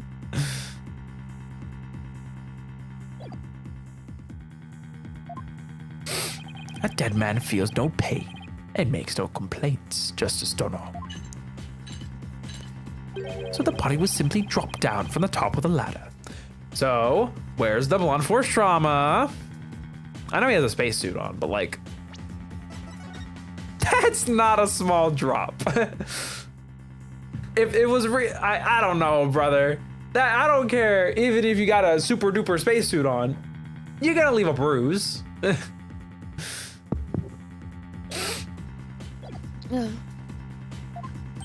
Oh my! I see. And then the defendant could climb down with his free hand. Objection!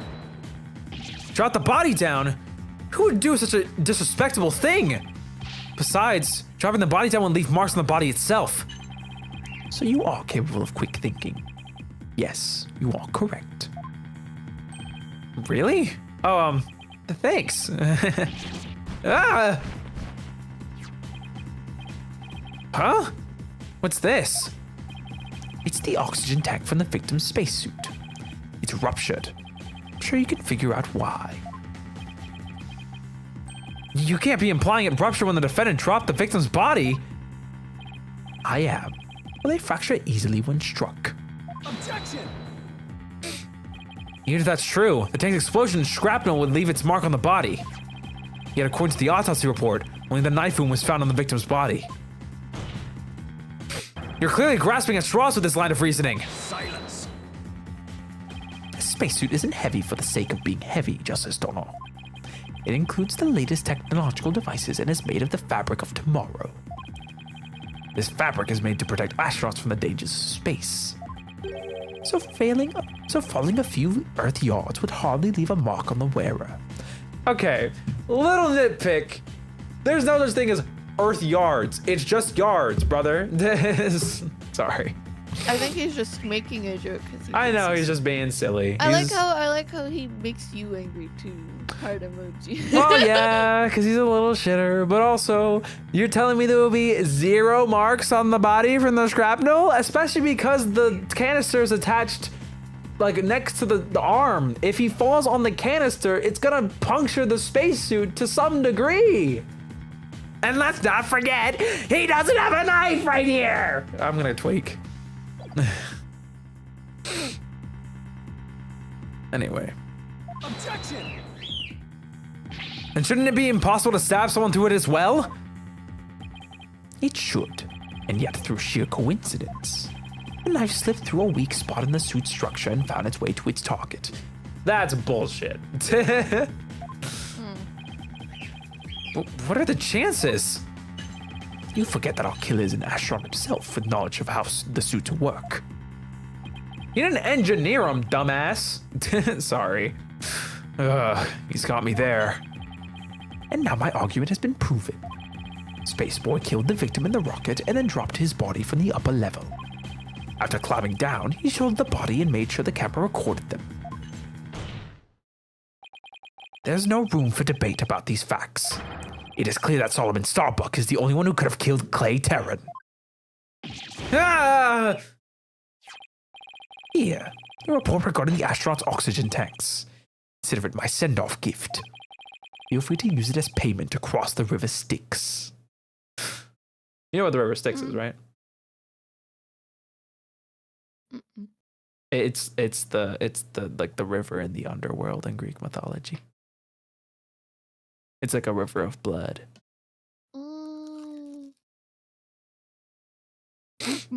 I love Hades. All right. Anyway. Ah. Oxygen tank data. The victim's tank was ruptured with 0% left. The defendants had 80%. Remaining oxygen is displayed on the left shoulder. Well, guys, I wonder if there's a discrepancy with this picture I keep talking about. Ignoring the fact that there's no fucking knife in the picture. Sorry, I'm tweaking. Add it to the court record. Hey, this report is pretty detailed. Sorry, I have like a piece of bread in my mouth. It's okay. Let's see. The display on the astronaut's left shoulder shows the oxygen remaining. I guess that means these glowing cyan digits represent the amount of oxygen in the tank.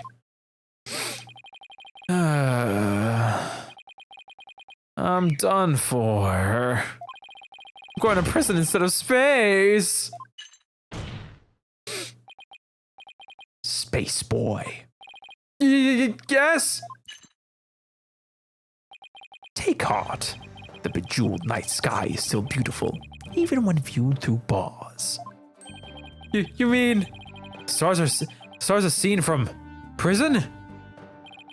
That's right. Your cell will be your spaceship. Picture the view through the iron bars. It's like being an astronaut on your own craft for all time. That's not a half bad thought. Mr. Starbuck? Investigator Blackwell got to him good.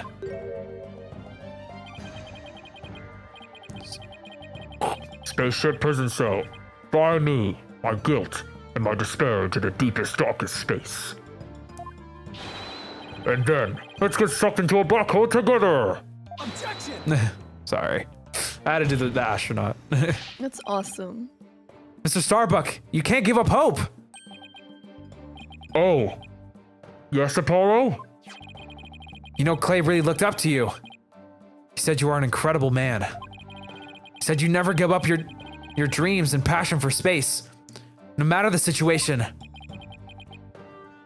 He said that? So don't give up now. And help me prove your innocence. For the sake of the man who respected you and believed in you. Clay Terran. For Clay. You're wasting your breath. He reminds me of Bobby. Ah! Ah! Ah! He's crazy. I love him so dearly. Okay, this pose is crazy. Apollo, thank you. I can see things clearly now. Mr. Starbuck, I'm fine now. Thanks for reminding me of my life's mission. Right. We'll both be fine. I'll prove you're innocent. You'll see. And after that, we'll get you back into space. Ah! You've ignited the booster rockets of my soul. I'm on fire. Oh my god, his theme. I am Solomon Starbuck, astronaut, a cosmic hero chosen by the universe itself. There's no time to be whimpering and crying. I can't let you and Clay down. Balderdash. The sun, the moon, all of space is calling me. Solomon Soul Starbuck. Ready for launch. Begin the countdown. 5, 4, 3. 2, 1. Lift off. This is awesome. Are we going up? Oh, that's so you see him bounce as he lands off his tippy toes. Well, I feel like I've witnessed an actual rocket launch. Apollo, you did it! He broke Prosecutor Blackwell's grip over Mr. Starbuck. I can't take the credit. It's all Mr. Starbuck. He pulled himself through. Few simpletons are done massaging one another's egos. No matter how positive your mood, my advantage remains unshakable. I have but to wait for the final guilty verdict. Isn't that right, your baldness? Gah, I can't let up now. I had to stop Blackwell. To see this through. Mr. Starbuck just has to make it back to space. I won't allow Clay's dream to remain unfulfilled. We've got to destroy Blackwell's argument somehow. Think, Justice, think. The only people at Launchpad 1 were Clay and Mr. Starbuck. And if Clay was already dead by the time this footage was taken, the only person who could have killed him is Mr. Starbuck. So the only way to counter Blackwell's argument is if I can prove that Clay was still alive when they arrived at the boarding lounge. In which case, I should be able to find some contradiction in the evidence itself. Now let's see. This data that we just received supposedly proves that Mr. Starbuck dropped Clay's body in Launchpad 1. If I'm going to prove that that's false, then there must be something I can use here. Enough of this farce, your baldness. Let's have your verdict. Objection! Prosecutor Blackwell, you seem to be in quite a hurry to rush the verdict. What about this oxygen tank data you submitted just now? It says that Mr. Starbuck's tank had 80% remaining while Mr. Terran's had 0. Do you stand by by the accuracy of this report?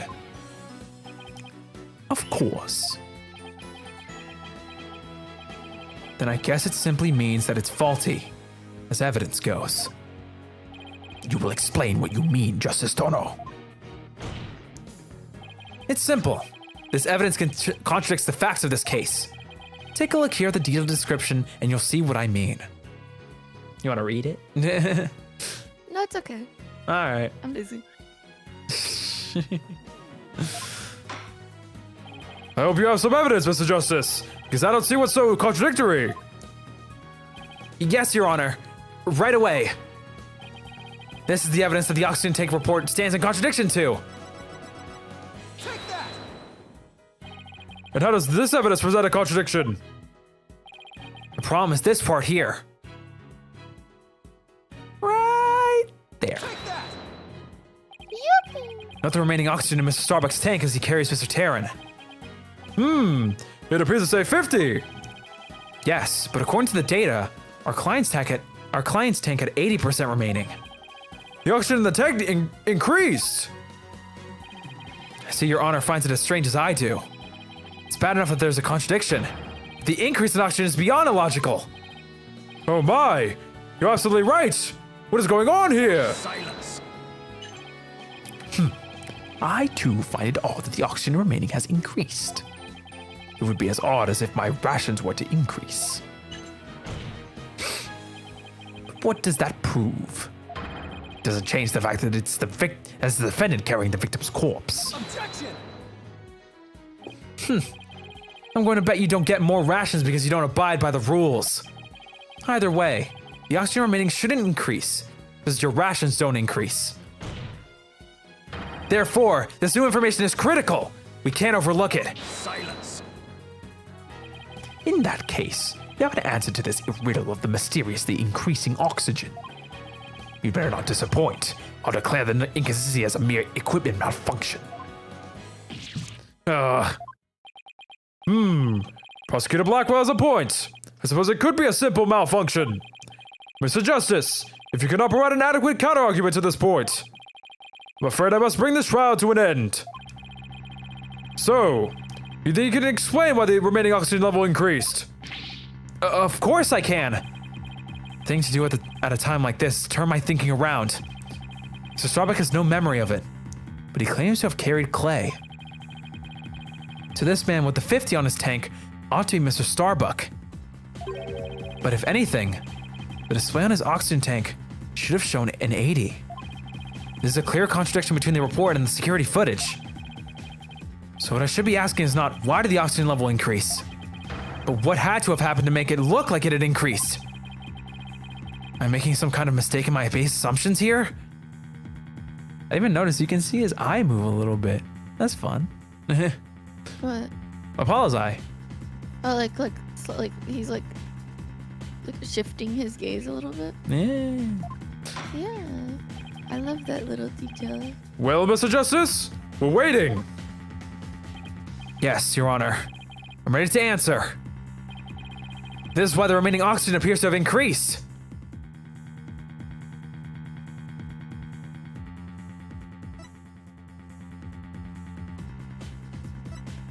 I feel like the only one that makes sense is the victim was carrying the defendant. You feel me?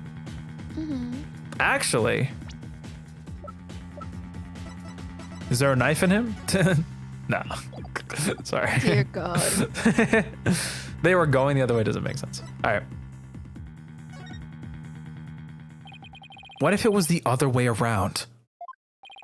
The other way around? Would you care to explain, Mr. Justice? As you can see, Your Honor, both men had their helmets on in this footage. But it turns out, this is where our base assumptions went astray. Because I thought, are we assuming, yeah, because I first thought, oh, the guy carrying was Clay because he's holding the thing. And we saw Clay next to the asteroid thing, so I just immediately thought that was Clay. Okay. Well, it's fair to interpret it the way we've been interpreting it so far because Yeah. so Solomon's been yapping about like he was carrying the tank, the capsule. All right. We assume that it was Mr. Starbuck helping Mr. Terran, but it was the other way around. It wasn't Mr. Starbuck helping Mr. Terran at all. It was Mr. Terran who was helping Mr. Starbuck to the boarding lounge. It was what?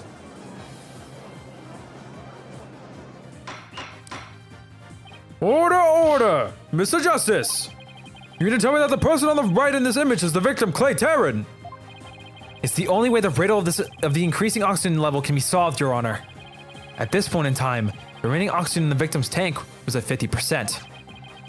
And when the victim was found in the boarding lounge, his tank was at 0%. That's right. There's nothing contradictory about the oxygen level decreasing. This means Mr. Terran was alive as they made their escape to the lounge. Silence. How short your memory is. Have you forgotten what you yourself proposed? Even if the victim was alive at this point in time. How did he descend the ladder with his arms full? Objection. Prosecutor Blackwell, you can't hurt me with a broken blade. Hello Silver, welcome to stream. That was a dead man. Excuse me. It's true that we don't know how they got down the ladder. I suppose that matters needs further investigating. But we have proven that Mr. Terran was alive when he reached the boarding lounge. This fact alone shatters your claims. It opens up the possibility that the victim could have been killed by a third party. Ah, damn, he really said, back it up, buddy. Your entire assumption is based on Nothing. there were two people who claimed to be the first on the scene. But can we truly trust their statements? Let's see, the two people were Detective Candace Arm and Yuri Cosmos, right? You think that one of them might have given a false statement to the police? Yes, it's certainly possible. Might have to do a little more digging. Yes, he will have to hear the testimony of these first two people on the scene. Score! Come to think of it. Sorry, my Brad. My Brad? Come to think of it, Detective Arm should be here in court right now. Bailiff, could you please show Detective Arm to the stand?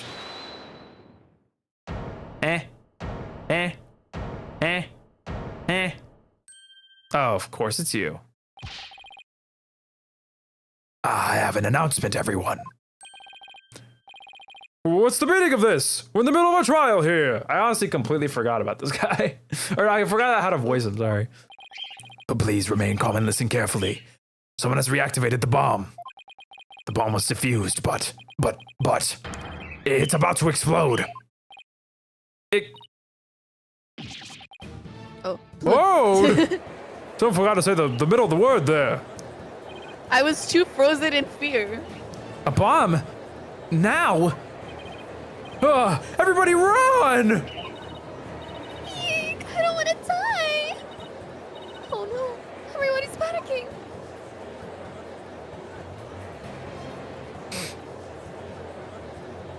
Silence.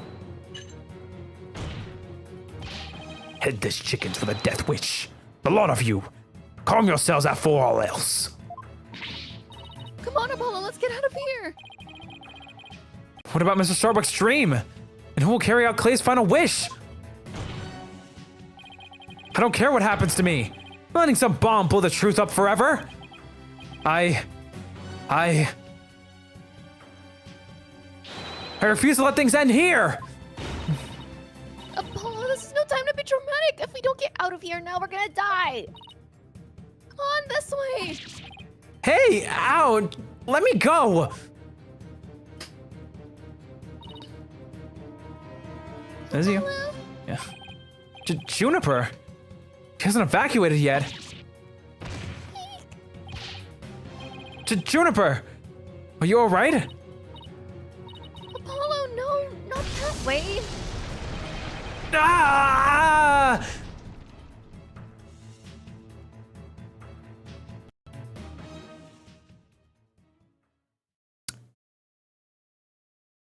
I'm gonna blow up. To be continued. And act like I don't know nobody. I'm so crazy. This Say is it. driving me insane. That was such a good first trial to be. That sets the mood for like what happened so well. I'm Ready to gonna keep it going? Cry. Yeah. It was good. In the middle of the Space Center bombing trial, we had another bombing incident. This one destroyed courtroom number 4. Furthermore, Apollo suffered massive injuries from being there when the bomb went off.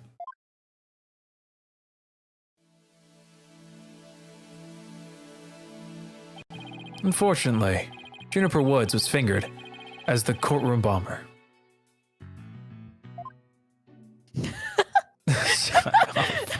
Sorry, your own reaction made me giggle. Sorry, it really. Sorry. The like quarter second pause and not do anything. Athena and I knew she had to be innocent, so we took her case on. Or this is like when like Francis went, Mazatruff, you can't just finger anyone or like whatever. Yeah. Managed to clear Mrs. Woods' name.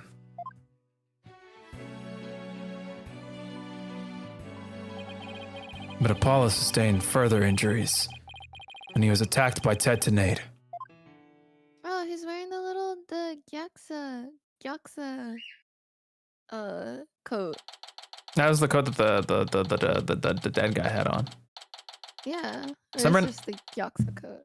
The Gyaxa coat. Gyaxa. I'm not calling it Gyaxa. I can't help myself. December 19th, 3:21 p.m. Right Anything Agency. Apollo's a tough guy. Or a big guy. Pants okay. But this is taking a toll on him. Yeah, poor guy. He attacked by Tetanate like that on top of all his other injuries. Apollo's resting at the nearby Hickfield Clinic. I've had some experience with that place myself. In an awful turn of events, I never thought he'd land in a hospital of all places. Oh, he cares so much.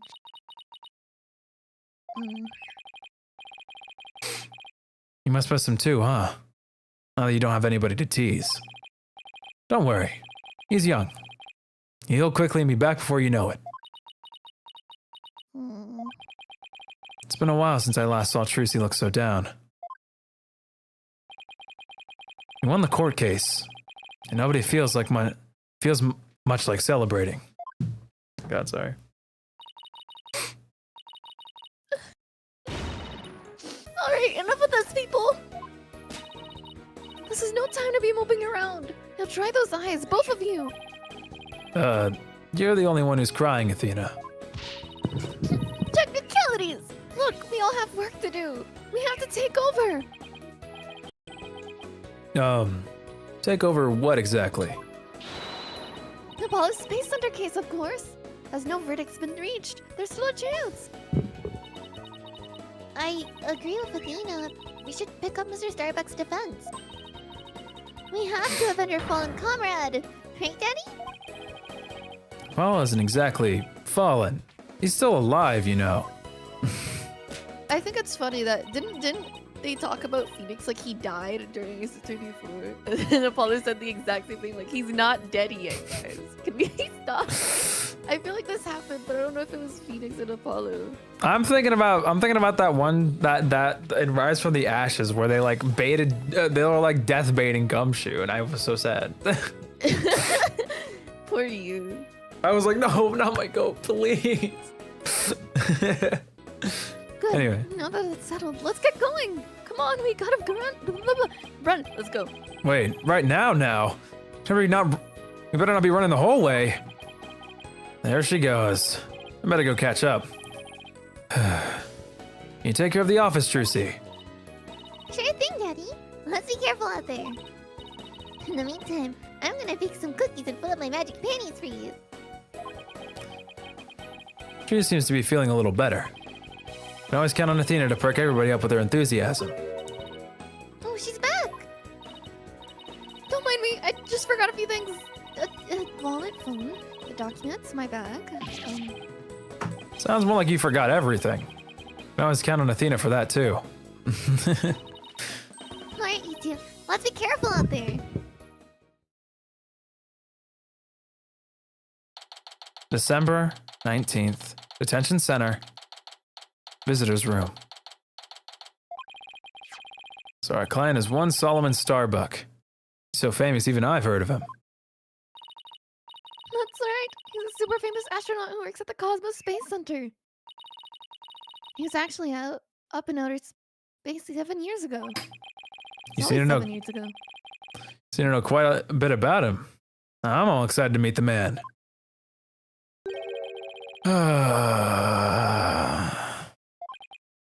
Wow, that was the longest sigh I've ever heard. God. Apollo told me all about you. You're Phoenix, right? Apollo's mentor, right? Yes, that's right. Mentor has a nice ring to it. Don't worry about a thing, Mr. Starbuck. Mr. Wright and I have got you covered. And you're the new kid that Apollo told me about. Wait, don't I know you from somewhere? Huh? You mean other than your trial? I don't think so. I guess so. My mistake.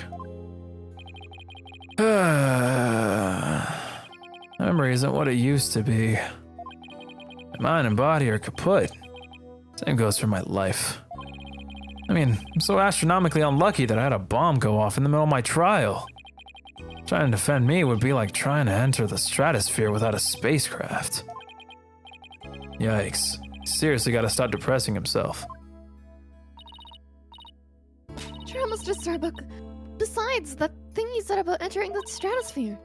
That just means we'd shine like shooting stars, right? Like shooting stars, huh? You know, you're right. Why didn't I think of that? After all, so we were all put on this earth to do, right? To shine like stars. Because I shouldn't mention the fact that shooting stars burn out in a flash. Oh yeah, here we go. 3, 2, 1. To the stratosphere and beyond! Yeah, I feel alive now. You can go ahead and ask me anything you want. Is that really all it takes? I have a problem with these two. Well, first we gotta show our badge, you know, we're not crazy. So, what do you think about this? The evidence is gonna get me convicted. No, it's my attorney's badge. I was hoping it would reassure you that we're here to defend you. Evidence is just for the prosecution. It can help prove a person's innocence, too. That's a positive spin on things. I thought that was common knowledge. My God. So mean. Yaxa. Alright, the case. So you have no memory at all of the incident?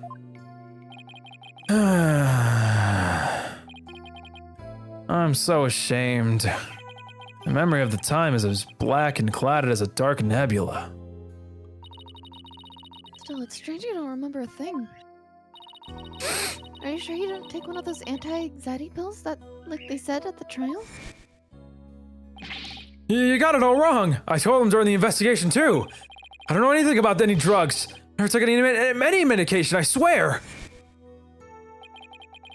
It is true I developed a fear of space because of what happened 7 years ago. Every time with the 7 years ago, man. It's always 7 years this, 7 years that. Like 7 years ago, today, Phoenix Wright would have been 1 year after his disbarment. Yeah, that's right. Crazy. What is it called? And I was taking medication secretly every now and then when my anxiety got bad. Having a fear of space is not something an astronaut can brag about, you know? Oh, the so-called Hat 1 miracle. That must have been a terrifying experience. I'm still an astronaut at heart, come what may. I would never take drugs that might impede my performance just before a launch. A launch meant everything to me. That's more certain than the theory of relativity. He's like a completely different person now. This is the face of an astronaut I know. Or the astronaut I know, my bad. Good. Boogie? Yeah. Look alive! You got a line. I'm so depressed right now. Sorry. I'm getting the same feeling of dread when I played Zero Escape, that's why. But the tranquilizers were found in your system.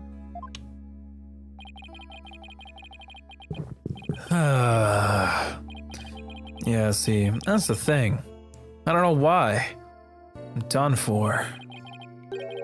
If you didn't take them, then maybe somebody slipped them to you. Exactly! That's what I thought. It must have been the real culprit. The medication was in my locker. Anybody could have gotten their hands on it. Maybe the real culprit has also planted the detonator switch in your pocket. Yeah, it's gotta be it. I've been framed. I'll say, you even managed to plant your prints on the switch before slipping it in. It's a real possibility. Do you remember anything else that might be relevant? Anything at all, no matter how small.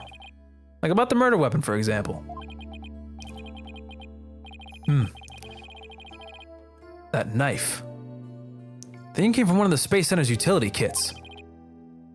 Utility kits? Yeah, staff who work on machinery a lot are given these special toolkits to use.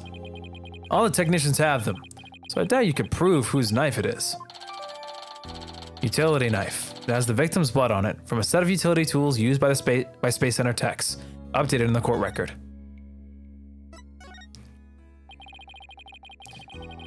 As I recall, your last trip into space was 7 years ago, right? That's right, it was a pretty rough experience. During that mission, we had all kinds of problems with the craft. You did? What kind of problems? Power failure, oxygen leakage, busted radio, cracked windows, loose control column. The heat shield came off as we were entering the atmosphere. I thought I was a goner. But I managed to make it somehow with the popsicles and ice packs from the freezer. What? No wonder they dubbed it the Hat 1 miracle. It's a miracle you even made it back. You had a freezer with popsicles on board? Popsicles? Of all things. There's no way a box of popsicles and some ice packs substituted a heat shield. Are you freaking crazy? Why do I like to think he likes Starbucks coffee because of his name? I mean, his name's Starbuck. They wanted to put an S, but they wanted to avoid the copyright. Space is a boundless place. That's why it continues to capture people's imaginations. But the vastness of space shows us how insignificant we are in the scheme of things. Darkness just goes on and on forever, and ever, and ever, without end. There was nobody else there. Nobody was gonna come save me. I was all alone. All alone. Nothing to listen to. The sound of my own breathing and heartbeat. Kept scrambling to make repairs. But I couldn't keep my hands from shaking. That's horrifying. This whole case has been so fucking horrifying to me. I'm like trying not to like freak out. An experience like that will make anybody afraid to go up into space. No, I know. It's good stuff. It's really good. Like I'm all shake. Like they like I don't know. This is the realest it's been. And I don't like that. You Yeah, know, good. it's genuine. Like the emotion through the characters are so genuine. It's been like not irking me, like in a bad way. Eerie. Like, oh, I've been feeling awful. And the eeriness of the opening segment, I keep thinking about it. It keeps replaying in my head. I'll watch it again later.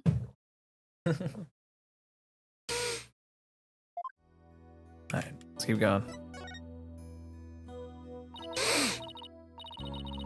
With the experience you had, weren't you dreading this mission? What? No way. Of course not. Even now, I want to go up into space so bad I can barely stand it. I want to shake off the Earth's gravity at escape velocity and spin around weightless. But you have to admit, it was pretty harrowing. Weren't you even a tiny bit afraid? I think it's harrowing, but I think that pronunciation's probably fine. Sorry. I was afraid. Of course I was. Still am. Space is a man's final frontier. An unknown world. Cosmic truth is out there waiting for us somewhere. Cosmic truth, huh? Guess there are people looking for the truth in every walk of life.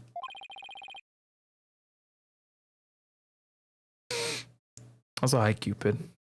This is what a lot of people say is the worst Ace Attorney game. Honestly, if there's people out there saying there's a bad or a worse Ace Attorney game, they're not a real fan. All the Ace Attorney games are goated. More cakes! They made 10 of these cakes? Damn! Yeah, that's what it feels like to be you and me. Well, replace More the cake cake. with like, I don't know, what's like a food item? Cases. Oh, well, I guess cases, yeah. I scratched my back on a thingy that hurted.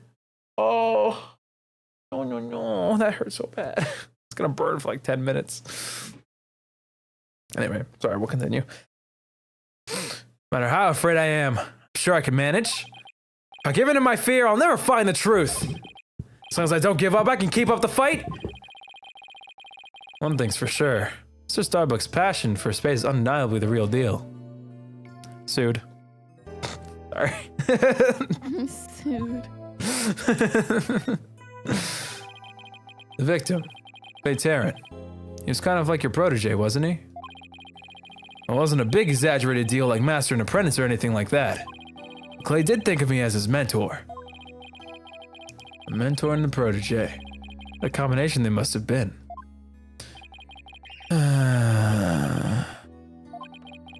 With his encouragement, I knew I could get over my fear and go back into space. Now. Well, it must have been very encouraging, huh? Yeah. It's funny, really. Whenever I hear him shout, "You're fine!" I always got the feeling everything really was gonna be just fine. You're fine. Apollo says I'm fine, and you're fine all the time, too. I always feel encouraged, too, whenever I hear him shout it. Yeah. Clay and Apollo were best buds. They used to come visit the Space Center a lot. Ever since they were high school kids. I'm trying to think what came first. I'm assuming Apollo's name came first, but Apollo is also the name of like the like the spacecraft that they launched into space.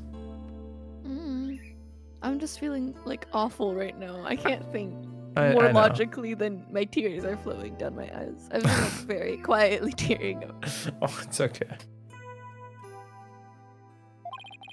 One day, out of the blue, Clay even told me he wanted to be my protege. Those who hung around the Space Center so much, they were like a part of the staff. One time during Zero-G training, I started to panic a little bit. The two of them took turns shouting, "You're fine!" over the radio. It's a simple thing. It was exactly what I needed to hear. So I'm fine and you're fine were like Apollo and Clay's secret phrases, huh? I wish I could ask Apollo more about Clay and their relationship now. Speaking of Clay, how do you suppose he climbed down the ladder with you over his shoulder? Sorry, but I can't even begin to imagine. He actually did. Sorry, my God, my brain. He actually did climb down that ladder, so a way has to exist. From the freedom of space to the walls of a cell. The prosecutor said the dark night sky isn't half bad through the barred windows. You're fine. Solomon Sol Starbuck is fine. Everything's gonna be all right. Huh? And Athena 6 is fine. Come on, Mr. Wright. You too. Do I really have to? The Phoenix Wright is fine. I can't hear you. Phoenix Wright is fine. We'll get you back into space yet, Mr. Starbuck. Believe in your own innocence. And have faith in us. Apollo believed in you wholeheartedly. That's good enough for me. I believe in you too. It's like I love you too, but for Ace Attorney. Also, welcome back, Skelly. Thank you. Thank you, both of you. Sorry, I forgot to read the rest of it. My bad. I'll put my faith in you. And I vow to make it back into space. All I need first is a not guilty verdict. Sure feels nice to reassure ourselves every now and then that we're all fine. Okay, Mr. Wright. Let's get our investigation of the Space Center started. Pronto! Good idea. Let's go.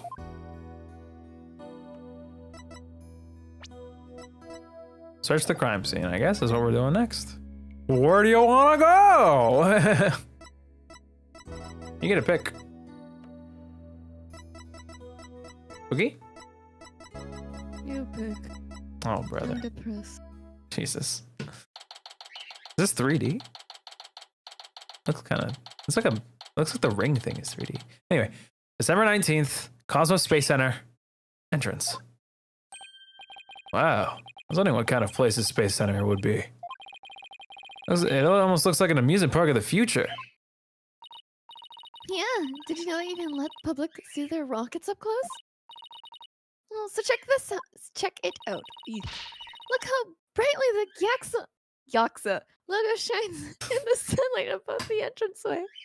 Gotcha. I really dig the stars and the rocket motif. It's got going.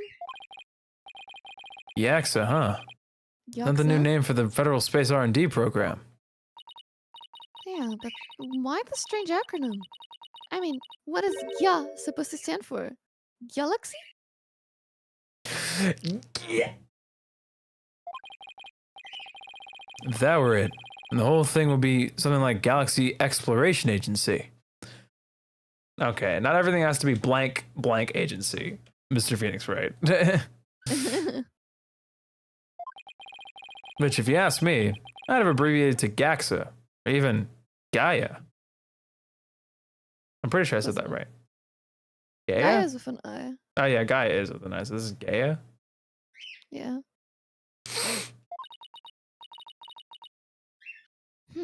I guess so. Oh, I know!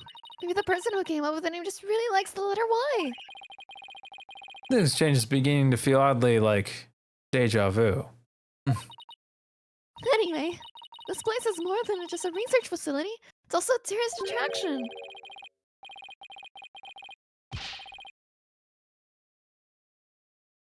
Who could this be? I'm gonna assume this is a girl. Again. Go for it. Tourist attraction? Don't make me laugh. It's a monument of the human race. Galactic shooter full speed ahead. What is happening? What? Oh dear, that is a beautiful woman, and if I've ever seen one. Yikes! Who's this geezer and what's he want? Is this Yuri? Oh my god, hold on. No, I don't think this is Yuri. It might be. Look upon me and look well. Behold the great power of space science. Pardon me, but you I'm are? only saying this because everyone's like, Yuri, that's a man. Or no, you said that. Okay. Oh, no, it is Yuri Cosmos. Okay. My glorious name is Yuri Cosmos. Oh my Not god, to be confused with I know Girl that Love. one! I am the director of the Cosmos Space Center, the center of the cosmos. Boss, that was pretty groan-inducing. This person's the Space Center director. And that means... Aha! So you were the first to discover Clay's body, weren't you? And who was the first person to find the victim? Actually, there were two of them! The Space Center director, Yuri Cosmos, and Detective Candace Arm. That is correct. I was honored to be the very first man in all of space and time to discover the body. But this talk of the incident, are you by any chance the space police? This guy's insane. Can't tack the word space onto just any old thing, you know. We're Mr. Starbucks' lawyers. We're here to investigate his case. Oh, and we're Earth lawyers, by the way. Ah, I see. Yes, I've heard all about you. In that case, by my esteemed privilege, I grant you permission to investigate. I trust you are appropriately grateful. Now go ahead, have at it. I can already tell he's going to be nothing but trouble. Don't let him hear you say that or you'll see what trouble really is. Let's just be professional and ask him about what he found, about when he found the body, okay? But first, my badge. Excuse me, but about this piece of evidence. Let me ask you a question. What will that object contribute to the future of mankind?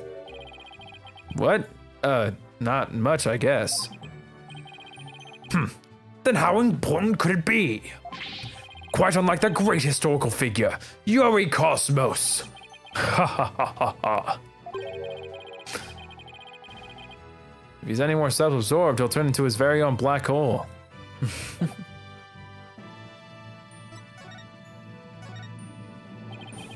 So as director, what do you do here at the Space Center specifically? Defend peace across the galaxy and promote space development in this country. No matter what obstacles stand in our way, we keep going for the sake of mankind. I believe I used the word specifically in my question. Attention all personnel! To your break stations, prepare for break! Oh, I get it. You just wander around and tell people what to do in a self-important manner. That is exactly right. Because I am an important man. My manner is important. Mr. Wright, this man doesn't get sarcasm.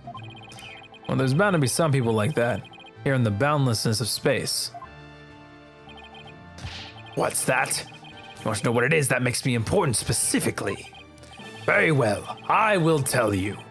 I was the central figure of the Hat 1 project.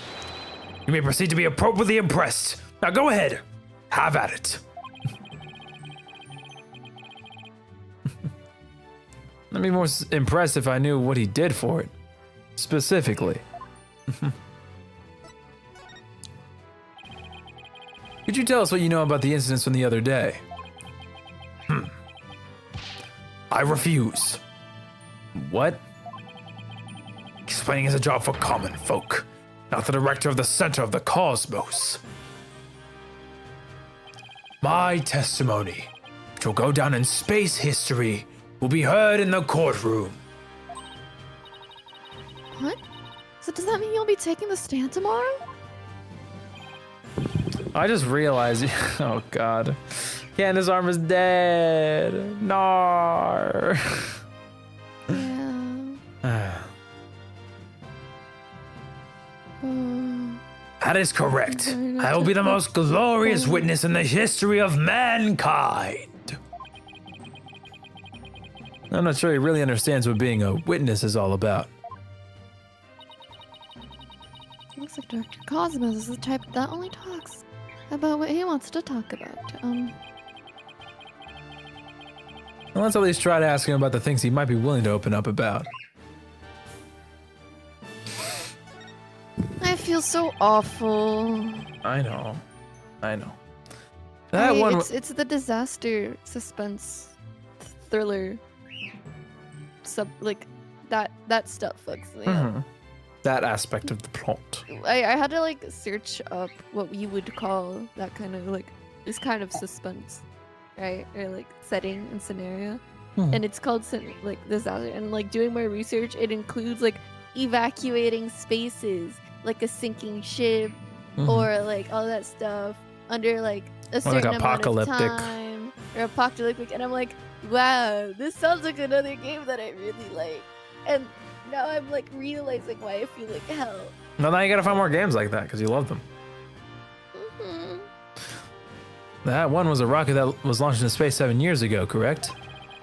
Despite numerous problems, it's about made its way back home. I suppose it is a part of my job to educate ignorant young folk like you. Very well. I will impart to you the complete story of the Hatch 1 project.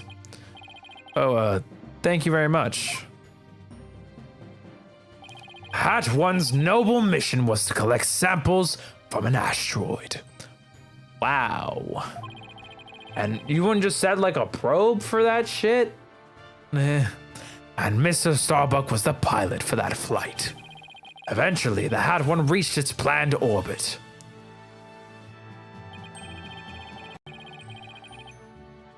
From where it launched the Hope probe towards the asteroid belt. Okay, so they did use a probe. From there, the Hope probe began its long and lonely journey into the far reaches of space. Then, after a terrifying struggle, the Hatch 1 returned safely to Earth. Is you? Oh. That struggle was one incident known as the Hat 1 miracle occurred, right? Oh my god! Correct. And it truly was a miracle. Of course, they just had to turn the ordeal into a movie. And as for the Hope probe, it did eventually arrive safely at its destination. It obtained a few samples from the asteroid and returned to Earth but a few days ago. So what kind of samples are there? What's in them? The samples are scheduled for analysis in the near future. Even at the time, since they just came back the day before Terran's murder. Regrettably, we've had no time to inspect the samples due to everything that has occurred. But this puts our space development program ahead of other countries by several years. That's quite impressive. Guess this guy isn't just a loudmouth braggart after all. In the golden age of the space development, our predecessors were successful in bringing a moon rock back. That is the greatest achievement in the history of the Space Center. The public fell in love with space and all of its glorious potential. A moon rock, huh? I remember that being pretty big. Our endeavors with the moon rock live on in our work with those asteroid samples. I want to bestow new hopes and dreams for the future upon mankind once again. That is my mission as the man who stands at the center of the cosmos. Yeah, there's a lot of research into moon rocks and stardust from asteroids these days. The results could potentially have a huge impact on a false civilization. It's like we're in a new space race with every other country out there. What? Bite your tongue. It's not for anything so base as money or politics. It's all for the brilliant future that awaits mankind, and for my illustrious mission. With the recent budget cuts, my staff tells me finances are tight, but I won't hear it. I guess even a space program has to watch its budget. By the way, you seem awfully knowledgeable about this kind of thing, Athena. Huh? Oh, well, you know, I thought I'd better brush up for the case. Is that so? Well, I will be on my way. As you can see, I am a very busy and very important man. Galactic Scooter, fire up the main engine, max battle speed, and engage! Oh, there he goes. That thing is surprisingly fast. For a Segway. Guess you better get going too. You bet. Let's make it so. But first. Athena Sykes is fine. Huh? What was that all about? I thought I'd better get fired up twice as much to make up for Apollo being gone. For starters, I thought I'd imitate him. So you were doing a voice workout, huh? Yep. You have to push your voice up from the pit of your stomach. Hold it! There's a contradiction in the witness's statement. You're really serious about this? Objection! You're lying! The true culprit is the judge! What? Who's gonna hand down the verdict? Oh, I didn't think of that. So, what do you think we should do next? Oh, that's right! What is it, Athena? I just remembered I forgot to go running today. I was so taken up with what happened to Apollo, it slipped my mind. That wasn't what I was asking.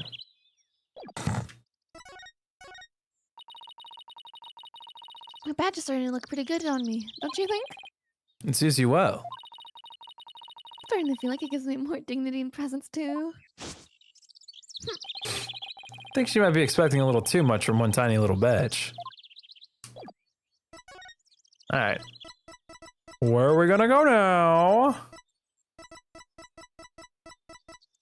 You don't want to make any decisions today? Nope. The boarding lounge we go. December 19th, Cosmos Space Center. Boarding lounge. What is that thing? You see that, right? The weird seahorse thing? Yeah. I like the thing at the top that That's the clearly zero. would make you feel like hell and shit. Yep. Zero G, the Zero G training thing, I'm imagining. This is where Mr. Terran was murdered. Yeah, this is the lounge. Let's see that diagram the police made again. I'm talking so slowly. It's okay. Right now, we're in the main building here, on the right side, on the 3rd floor. Clay and Mr. Starbuck fled here from the launch pad one after the explosion. You there! No minutes without express permission. We're Mr. Starbuck's lawyers. We've come to investigate. Sorry, nobody gets in without permission. Not even the police superintendent. Can't have Detective Fulbright getting mad at me. Detective Fulbright is here, huh? I guess Phoenix and Fulbright haven't actually met, right? Outside of court. Actually, no, they haven't met at all. Yeah, they have. Like I was thinking, I don't think they've met. Because they didn't meet in the first case either, because that was there was no There was detective. no detective. Yeah, he's in the Launchpad 1 corridor. Go get clearance from him, and then we'll talk. Leave it to me. I'm great at getting intel out of Detective Fulbright. Let's see. What trick should I use on him today? I don't know if I should be grateful or afraid. So, to get to the Launchpad 1 corridor, we just have to go through that door with the blue rocket on it, I think. Wait, that door.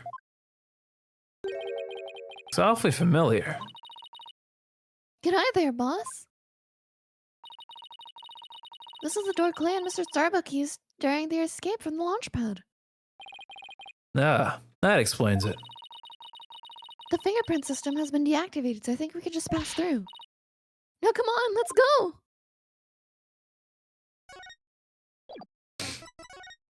Where to? Sorry, I'm gonna stop asking. I know you don't want to make decisions today. Oh, look at that. December 19th, Cosmos Space Center. Launchpad 1 corridor. God, so long. This is it, huh? This is the corridor the two of them used in their escape. Yup, this is the only thing connecting the Launchpad 1 with the main building. I see police tape down at the other end. Guess you won't be looking at the launch pad. After the explosion, this whole corridor must have been filled with smoke. The launch pad itself was probably a sea of flames. Must have been pretty scary for them. Let me just take another gander at this puppy over here. I ain't seeing no smoke. And the walk evaders aren't moving at all either. I guess that makes sense. What the heck do you call those those horizontal escalators? You know what I'm talking about? Oh, like The things in that you find airports? at airports? Yeah. Little walk evaders? I don't know. Make you walk faster machines. I thought it was like a travel later. A travelator? I like that. No, I'm being serious. Is that really? No way. Like, is it not like it's a moving walkway? What are the floor escalator in airports called?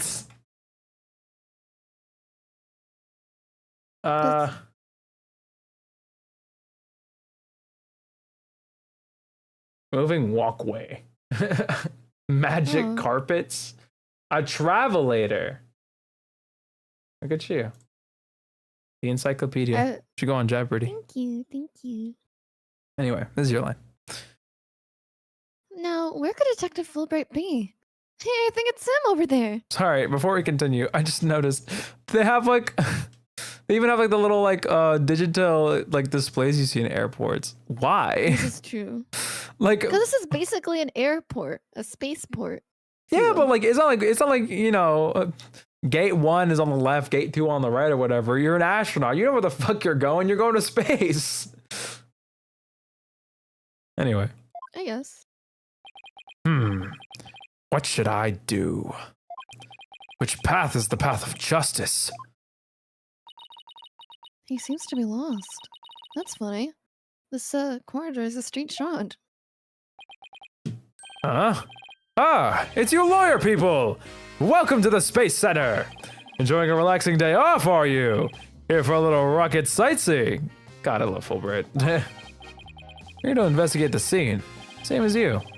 You have any info to share? Boss, if he acts so reluctant to give us information, begin with whatever shall we do act. I'm sure he'll fall for it. Got it? We're trying to catch the unruly family dog here or something? He is Info on the case, huh? All right. I'll gladly share some with you. Huh? What just happened? I'm so sorry. Were you saying something? No. Okay. Texas and lawyers seeking truth and justice side by side. I like it. Just take whatever you want from me. You info bandits, I'm in a generous mood today. You info bandits, it's good. I don't know. There's something weird about Detective Fulbright today. Well, we need information, so let's run with it. They say so. Well, we gotta show the badge first. Something for the lost and found? Oh, we should take care of it. No. This is an important piece of evidence. My badge. Anyway. Detective Fulbright, could you give us permission to investigate the crime scene? There's an officer on guard and we can't get in. Oh, whatever shall we do? That's an easy one. I'll let them know over there. I'll let them know over there to let you in. Investigate to your heart's content. Take a week if you need it. A month even. What the hell? Shall I have some snacks delivered? One of my men gives a mean neck rub. Oh, Fulbright, you're on fire today. No, that's okay, but thanks. Definitely not the Fulbright I know. Detective Fulbright is acting sickeningly sweet. It's kind of gross, actually. You think he hit his head or something? That's just not Fulbright. Who knows? Whatever the case, it's making our lives way easier. That's just not Fulbright. That's not him. Look at him. That's not him. I know my Fulbright anyway. That's not him. He's evil. He's evil as fuck. Trust me. He's not evil. He's evil. You were here at the Space Center at the time of the incidents, weren't you, Detective? That's right! I was here on a security assignment. The police are required to secure rocket launches now? I didn't know that. Yes. Well, you know us. To serve and protect. Ha ha ha. The explosions occurred while I was here on duty, so I started leading the evacuation. We got a lot of details, but okay. Can you tell us more about what happened? Of course! A bomb went off on the second floor of the main building. Right after that, the one over in launch pad 1 also blew up high. Sky high. So I immediately instructed the visitors and employees to evacuate to the shelter. The shelter? That's right. There's an evacuation shelter in the base of the Space Center. Appreciate them getting rid of the text box to see it. It's there for accidents, emergencies, and the like. So, where were you when the first bomb went off? I was on duty on the 4th floor. It was quite the madhouse, I tell you. The elevator wasn't working on account of the explosion. And the stairs on the 2nd floor were destroyed, so you couldn't go that way. Then, wasn't it impossible to get down the basement shelter? No, we lowered an emergency ladder from a 4th floor window and escaped that way. It was a folding ladder. It wasn't very stable, but at least it reached to the ground. After I secured the ladder, let's take another look around for any other survivors. Once everyone else got out safely, we made our way down too and headed for the shelter. Oh, what an ordeal. But climbing down an emergency ladder is kind of sounds fun. A little bit. You know what, Athena? I kind of see it. And like a, oh my god, this is a crisis, but oh shit, we climb in a ladder kind of way. You know what I mean? Thank you for your answers, Detective. You're very helpful. Just a moment. I have some more information to share with you. But don't tell Prosecutor Blackwell, okay? Damn, he's acting off script. This the guy you hate? I hit my arm on the mic arm. Shit. This is the guy you don't mess with? That guy? I don't know. He's kind of goated. I'm side-eyeing. He's kind of awesome. Anyway.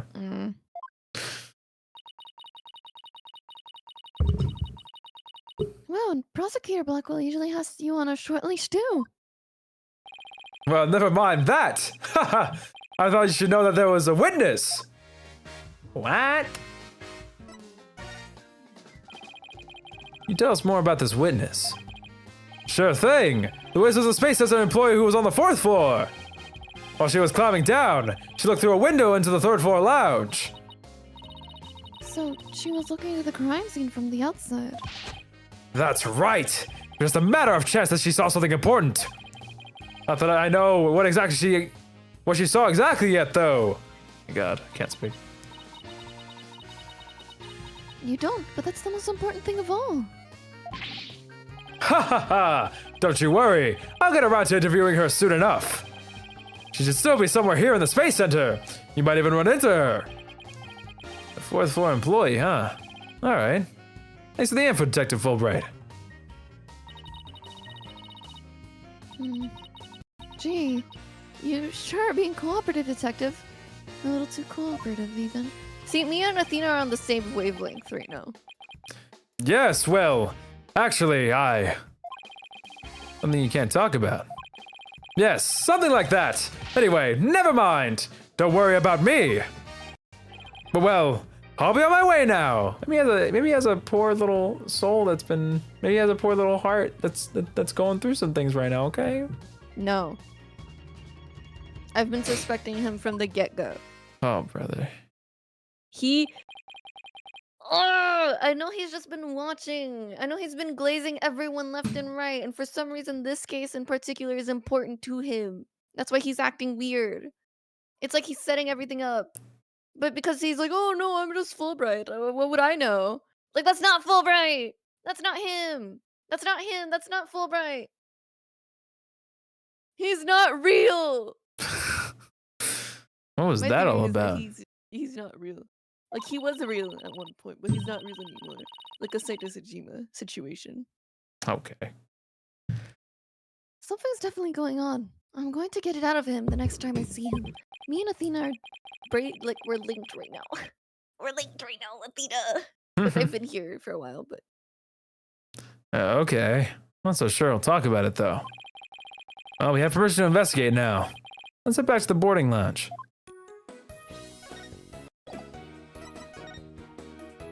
This is Athena's theme, by the way. This is the one I was talking about yesterday.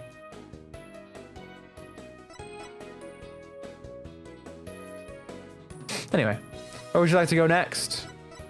I'm just nervous. Still not feeling like a decision?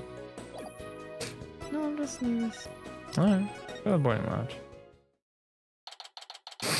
December 19th, Cosmos Space Center. Boarding lounge. Ah, you two! Dr. Fulbright has granted you permission to investigate. He also said I should bring you some snacks or give you a neck rub too if you'd like. No, I'm okay. Oh, that's all right. But thank you for the offer. Well, time to roll up our sleeves and start investigating. I love the same. Athena's badge is so like badge on her. Like I don't know why. I just noticed it. Sorry, this theme is good. It's okay. It's good stuff. It's good stuff. Anyway. Now let's see. What's that diagram again? So this lounge is on the 3rd floor of the main building. And according to Apollo, that's where he believes a third party killed his friend. Let's stop the recap and start looking for traces of a third person then. You read my mind, Athena. We'll make that our first priority. Just one problem though. This room. It's just so big. That's what he said? Don't worry, we can use this to help us. A Space Center pamphlet? For tourists? Yup, I picked it up at the entrance. The map inside should come in handy. Let's see. Yup, here it is. A map of the lounge. This is the door I went through to talk to the deck of... Yeah? Yeah. Okay. Yeah. Okay. Oh yeah. That's the door with the fingerprint recognition lock. Well, I guess this map will make things a little easier. Space Center pamphlet. A pamphlet for visitors to the Space Center. It includes a diagram of the boarding lounge, added to the court record. You know, it drives me crazy that they brought up they had spirit mediums and everything. And like they could have added any more quote unquote supernatural futuristic things going on, but they've never really done that. Like I don't know why. I was just thinking like would Ace Attorney have like a Portal 2 kind of situation where they like invent portals and have a case where someone's like, I don't know, chopped in half because of a portal? And then I think about it and I'm like, they would never bring something so crazy out of nowhere because spirit medium stuff came at the very start of the game, so now it's just expected. If you were to bring up a random supernatural scenario now, it just wouldn't make sense. I mean, yeah, no, well, yeah, because it's like... I don't know, like it's just an invention of the future kind of situation. Like everything's so logical for a game that's so illogical. It's extraordinary, yeah. I don't understand what I'm looking at. So this is the launchpad corridor. We're in the boarding lounge, and then there's a door up top that goes to the control room. That's where okay. Anyway, this is your line if you haven't read it already? Oh, yeah, no more excuses. Let's track down the third person. Wait, there's just one more thing. It's that strange creature moving around outside the window. Oh, boss. That's just Apollo. We replaced him. Look at him. I'm waiting, by the way. It's like a giant peanut creature. Peanut creature? Yeah, look at its body. It's just a holographic. It looks like a yellow Nessie. No, but like the patterning on it. It's like a peanut. It has the body of a peanut. Yeah, it's more like an exoskeleton. Yeah, like a peanut. Ah, yeah, okay, yeah, I see it. Anyway, this is your line still. I already said it. No, you didn't. I just said it's just a holographic image. Oh, I thought you said it's Apollo. Well, yes, I did say that, and then while you were talking, after you finished talking, I briefly said it, and then you started talking again. Sorry. Oh yeah, That's okay. I knew that. Ugh, that's a relief. There should be a button somewhere in this room to turn the image on and off. I hope they find evidence and it's freaky as fuck. Those air That's for what it says here on the pamphlet anyways. The only reason you're so eager to start is so you can push that button, isn't it? And what's wrong with that? Let's just look for the button while we're looking for clues. All right, fine. Let's get investigating. Da-da, da-da, da-da. It's such a good. It's such a good little investigating thing. All right, let's start with the G thing. No matter how I look at it, all I can think of is torture device. I guess it's a training device for getting used to zero gravity? Uh-oh. Tina has an odd glint in her eye. She's thinking about trying that thing out? I should try and stop her, but I'm afraid she'll just out-muscle me. Hey, Mr. Wright, look at it. Up, look up. Oh, shit. I didn't even see that. I didn't either. Some kind of fragment. Stuck in tight. Oh, so that's what that glint was about. Color looks familiar. I think it's part of an oxygen tank. My thoughts exactly. I think you're right. If that's here, it means Clay's tank ruptured after they arrived at the boarding lounge. So, Prosecutor Blackwell's theory is that Mr. Starbuck dropped Clay down the ladder. Or vice versa, assuming Clay was carrying him. Must be wrong. This proves that both of the astronauts were alive when they reached the boarding lounge. So Paula was right. The scene of the murder wasn't the launch pad. Way to go, Apollo. We weren't even here and you're glazing him? Sorry. What's this? A window, and it's right next to the holographic image, too. I bet it's here to help people see the stark contrast between reality and virtual reality. Way off. It says emergency ventilation. You know, to clear smoke from a fire. See, it's pointing out the virtual insanity of our reality. Okay, Athena. Whatever you say. So it looks like there are 3 doors that lead in and out of this room. Yeah, let's check. Drum roll, please. Ta-da! The Space Center pamphlet. Pamphlet. Pamphlet. We're here at this place that says boarding lounge number 1. Here are the 3 doors. Let's call them lefty, righty, and downy. Okay. People usually say west, east, and south in a case like this, you know. Details. Anyway, take a look at the west door. That door with the rocket icon leads to Launchpad 1. I know, because it says on the map, Launchpad 1 corridor. So that's where we were with the detective. It's filled with smoke after the explosion. Right, next up, the right-hand side of the map, or east in your world. That's the door with the satellite dish icon to signify communication, aka the control room. Yep, definitely says control room. Looks like it has another door on the opposite side. They communicate and exchange information with rockets and probes in space from there. So it's the center of the Space Center. The Space Center, if you will. Does everybody start to talk like Director Cosmos after they've been here for a while? The Mock trial. Well, it seems like they built a new command center on the 6th floor. And that's what they used the Hat 2 for the Hat 2 mission. So this control room was empty at the time. I always wanted to see the inside of a mission control room. And since we're here... I'd love to do that too, but it doesn't look like we'll be able to. They want to keep curious kids like you out. So the door's protected by fingerprint recognition. Only the director can go through. With that much security, definitely not the one they're looking to keep out, Athena. So apparently the lock is all hooked up to the backup generator in case of emergencies.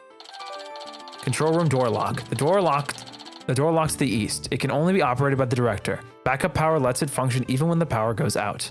Added to the court record. Oh my god, this is like a rain code thing. There's like the lab and the backup and the train. Yeah. Okay.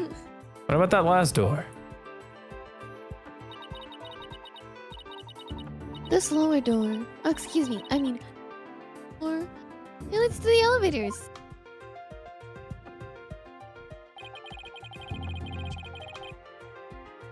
This is the door we came through when we entered this room, right? Yup, and of course, there was no fingerprint recognition device, so it's open to anyone. The elevators weren't working at the time due to the explosion. Well, that's about it for the three musketeers of the boarding lounge. Thanks. Understanding the layout of the lounge should help us understand the case. She's That's why I so thought we'd better funny. have a good grasp of where all the doors go. She's so funny. Musketeers. Just reminds me Did you about get how it? much I hate Mickey Mouse. Anyway. What? Did you get it? Yeah, no, of course. Musketeers, musketeers. I get the point. Oh, you're so mean to her. She made such a funny joke. It was witty. I don't know they laugh.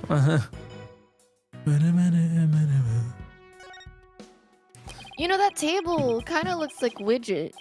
I need to write down this in my theories. What in the world is wrong with you? Oh, my nail. Oh my god, I need to write a lot in my theories. A lot just went through my mind. Oh, dear. At first glance, it looks like a peaceful landscape. Then there's that creature. Stop writing. Didn't the Sorry. I am writing. didn't the Hope probe go to some planet? Maybe this is what its surface looked like. God, I hate yawning. I don't know. I think it would have made the news if they discovered a creature like that. It did make quite a bit of news though when the probe came back. Yeah. The Hope probe didn't even go to a planet. Went to an asteroid. That's a big rock kind of thing. Even aliens can't live there.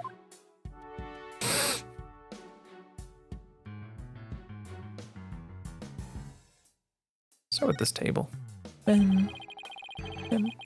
Some pretty futuristic looking furniture over there.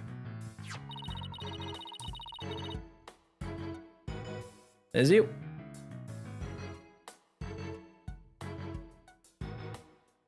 Okay. Sorry. According to the pamphlet, those are no ordinary chairs. They're like amusement park teacup rides. You can power them yourself, it says. You spin the table, your chair spins too. Why would anybody want to have something like that there? Like that here? My God. For astronauts who have trouble with the device on the ceiling. No vertical spins. It says it's a training device that's easy on the eyes and on the body. Can a person really call themselves an astronaut if they can't handle 0 Gs? That was just one G. I don't think there's multiple Gs. Sorry.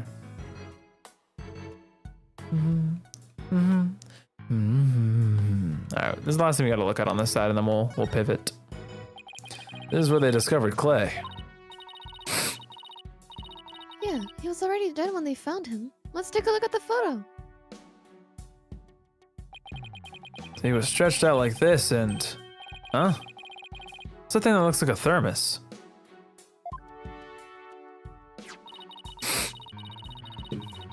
That's the thing Prosecutor Blackwell mentioned when I was in court with Apollo. He said it contains asteroid samples.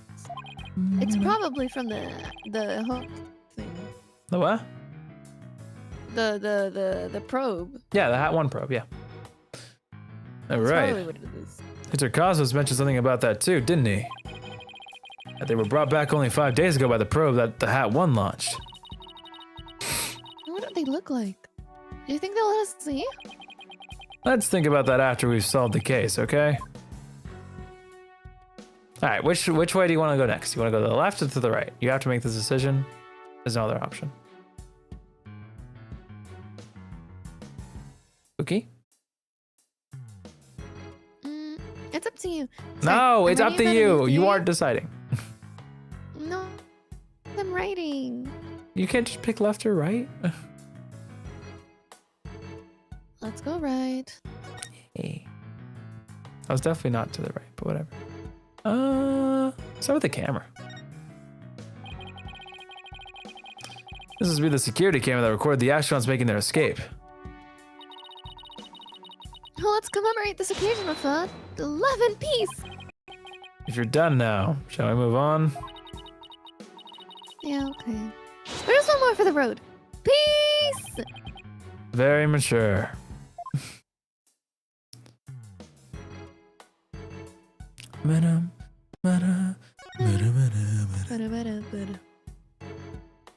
I got some stuffies around here. Alright, start with the door.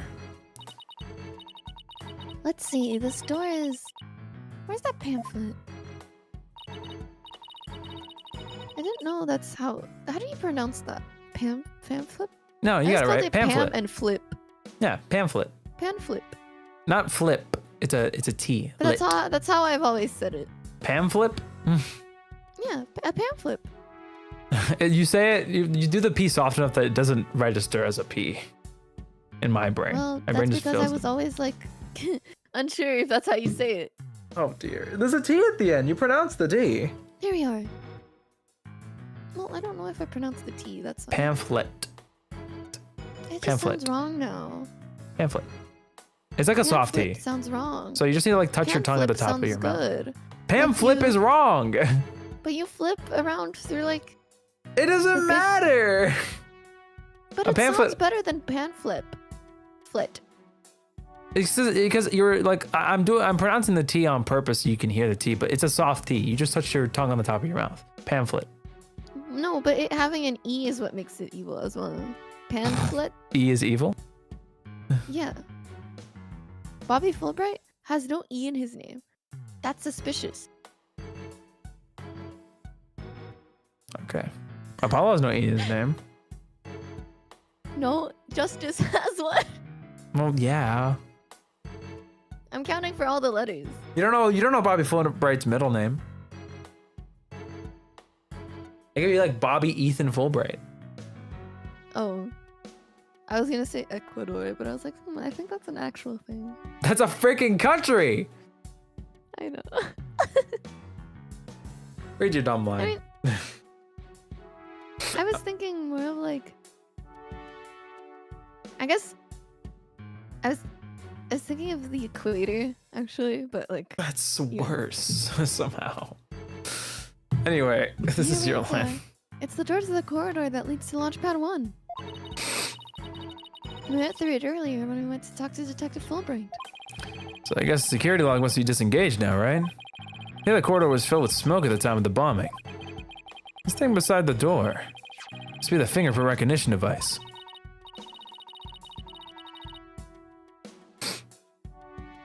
This is you.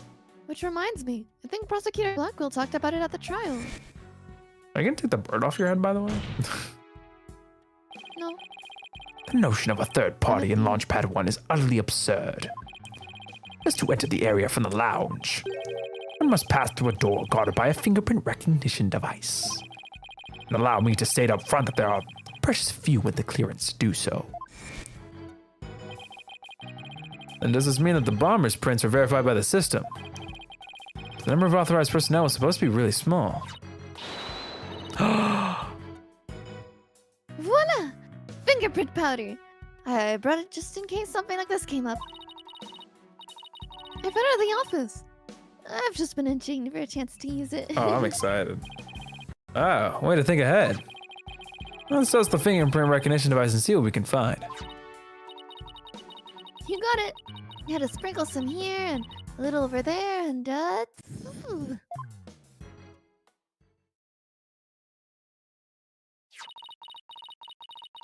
Let's see what we have here. Oh, we got something. Aw, it's only a single set of print. Isn't that a good thing? Yeah, it narrows it down to one person. I wish you could figure out whose prints these are. Although I doubt we'll be so lucky as to get the culprit's prints on the first try. Hear me out. You know who's suspicious? Bobby Fulbright. Because he's wearing gloves.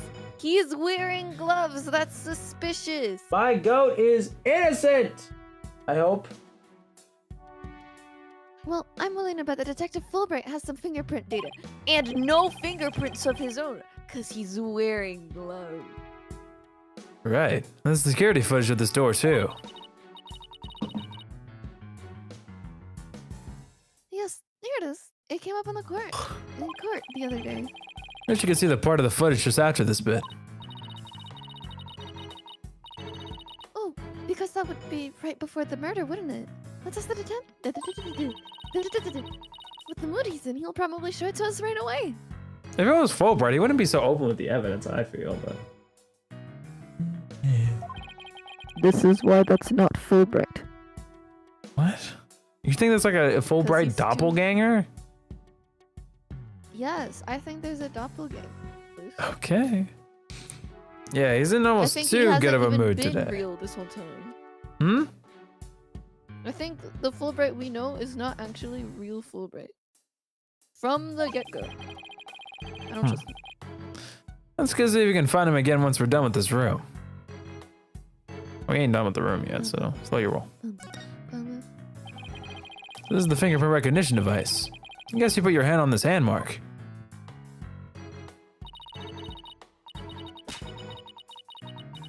Well, I guess we can try. Now to line my hand up with the outline. Don't, Athena.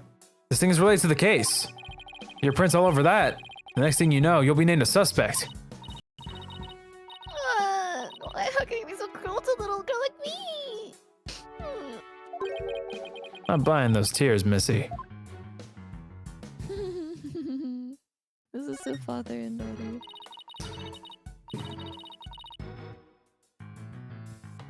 Oh, that's me. I wonder what this big knob is for. It looks like a knob on a stove. Well, it's the same shape, but I think that's where the similarities end. I mean, it's behind a glass pane. What kind of stove will require knob security like this? Well, the knob is straight up and down, so if it was for a stove, the burner would be off. Right. If it was for a stove. Still. I wonder what it's really for. I read that all wrong. Something turned on by a knob that is not a stove? What about a rocket engine? Those typically use thrusters, which are like lever things, you know? If you had to start the engine here, the rocket would take off before you could get in. Then I guess all we can say for now is that it's a mystery knob.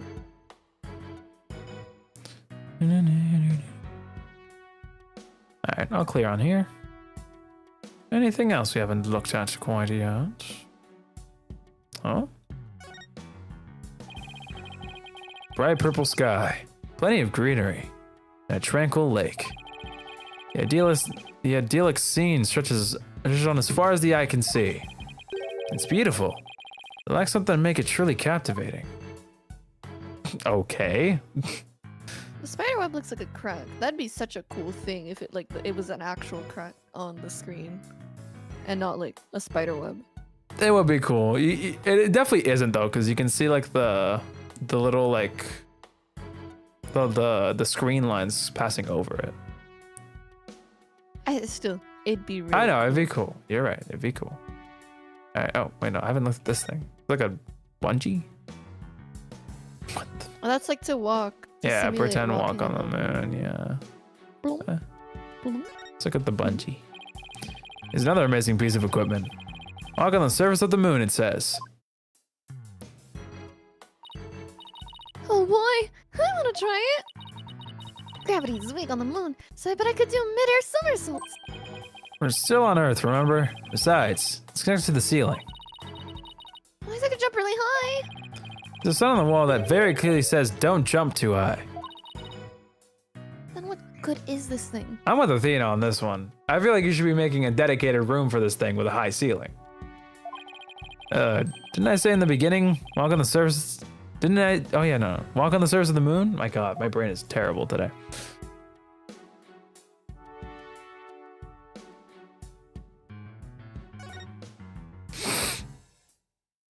What? I didn't click on There's this. something down there. I know there's something down there. There's something down there. No.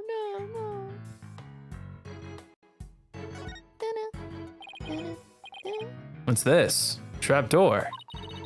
It's a trash chute. The cleaning robots throw the garbage out from here. The That's robots do the suspicious. cleaning. Sorry, go ahead. That's suspicious. Ah, yeah, no, you're right. That is a valid escape route. Enter point. A futuristic world we live in. Just hope they don't revolt like they do in science fiction movies. No way. All the robots here are very nice. Actually, wasn't there one in the Launchpad 1 corridor? We can go say hi to it if you want.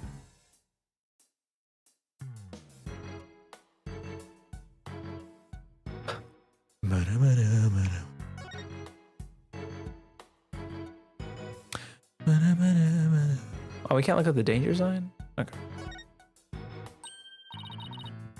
Hey, I see something shiny down there. Let's take this cover off then. A bullet? What's this? It looks like a metal jelly bean. It's really small, but it's a bullet. It's only about 2 or 3 millimeters in diameter. Let's see. I'll make the caliber 10? Caliber refers to the diameter of a gun's barrel, right? The more we know. Yeah, but I've never heard of a 10 caliber gun before. I guess .10. This bullet must be for a special kind of gun.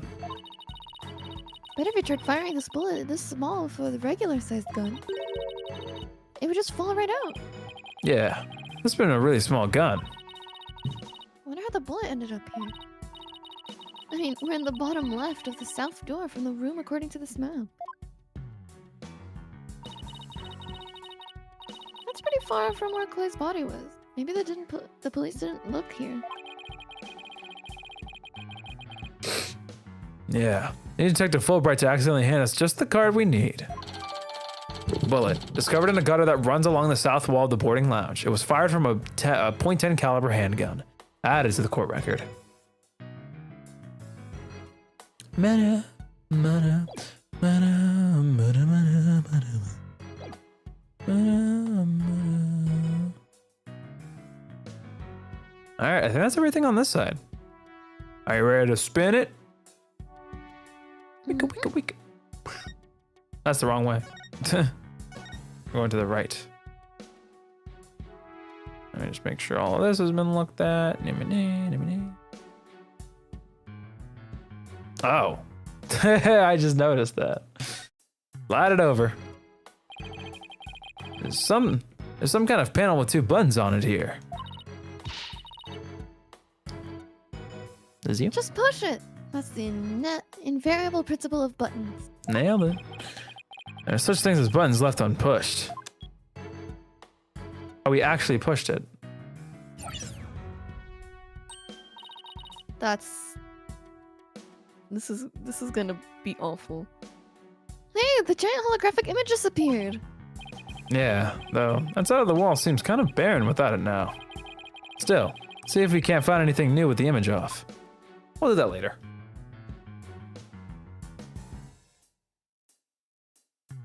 Ba-da, ba-da, ba-da, ba-da, ba-da, ba-da, ba-da. It's got this window thing going on. Oh, a mirror. There's you. Oh, a mirror. How thoughtful of them to put one here. Thoughtful. So the ladies can pick up their makeup. Clinton's appearance is just as important as space as it is on Earth, you know?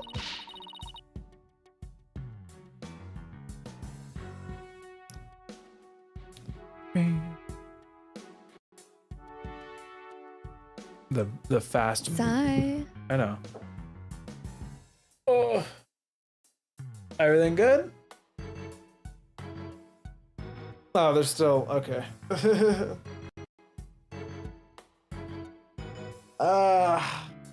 God, these Ace machines always make me so hungry. I always get so sleepy. Well, You never know when. Oh, Go ahead. sorry. Go ahead. You never know when you're gonna run into some other life form after all. I doubt anybody who thinks like that would ever become an astronaut in the first place. The investigation periods always make you so sleepy because they're slow paced. Not like I have a problem with that. I just just happens. I don't want to be sleepy. It just happens. It's annoying. But there's no pace, but I also like the investigations. They're so fun. These are apparently oxygen capsules. They're for recovery after a training session. I wonder if they can change your voice. Testing, testing. 1, 2, 3. Huh? Didn't do a thing. It's not helium, Athena. It's oxygen. That's funny. What a silly Billy. All right, bend around. Here to look.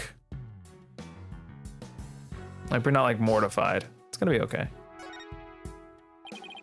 Holographic image off. Screen is completely black, which for some reason makes you think of losing an argument to Prosecutor Blackwell in court.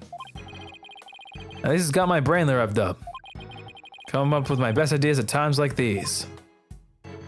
That's it? Well, spin it one more time. Oh. Well, why don't you look at that? Oh, hey! I was right! That'd be really cool. That'd be really cool, I keep saying constantly. Because I started noticing that the fucking spiderweb wasn't connected like fully to the tree, but I'm like, maybe it's just a visual thing, you know? Mm-hmm. I am such a genius! Hey, Mr. Wright, take a look at this. Looks like a bullet hole. Great find, Athena. Thank you. It's pretty big. Whoever find this shot must have been using a pretty large gun. This is an unbelievably like unrealistic bullet hole, though. I would have never guessed that was a bullet hole. Like there's like I understand like the glass splintering like that in all directions, but like these connecting lines here just don't happen. At least not as perfectly as that. You know what I mean? Mm-hmm. Like maybe the culprit like took like a knife or something and scratched the connector so it looks like spider web. They're like, oh shit, I gotta fix this. You know what I mean? Anyway. You think so? Based on my experience, I'd say this was fired from a regular pistol. Well, whatever size it was, somebody fired a gun in here, right? Apparently. This is an important fact. Do you see a bullet somewhere around here? No, the police might have taken it though. Bullet hole. Okay, well that looks That is significantly very different. different. Yeah. Bullet hole. A single bullet hole was found in the boarding lounge. The bullet itself is missing. Added to the court record.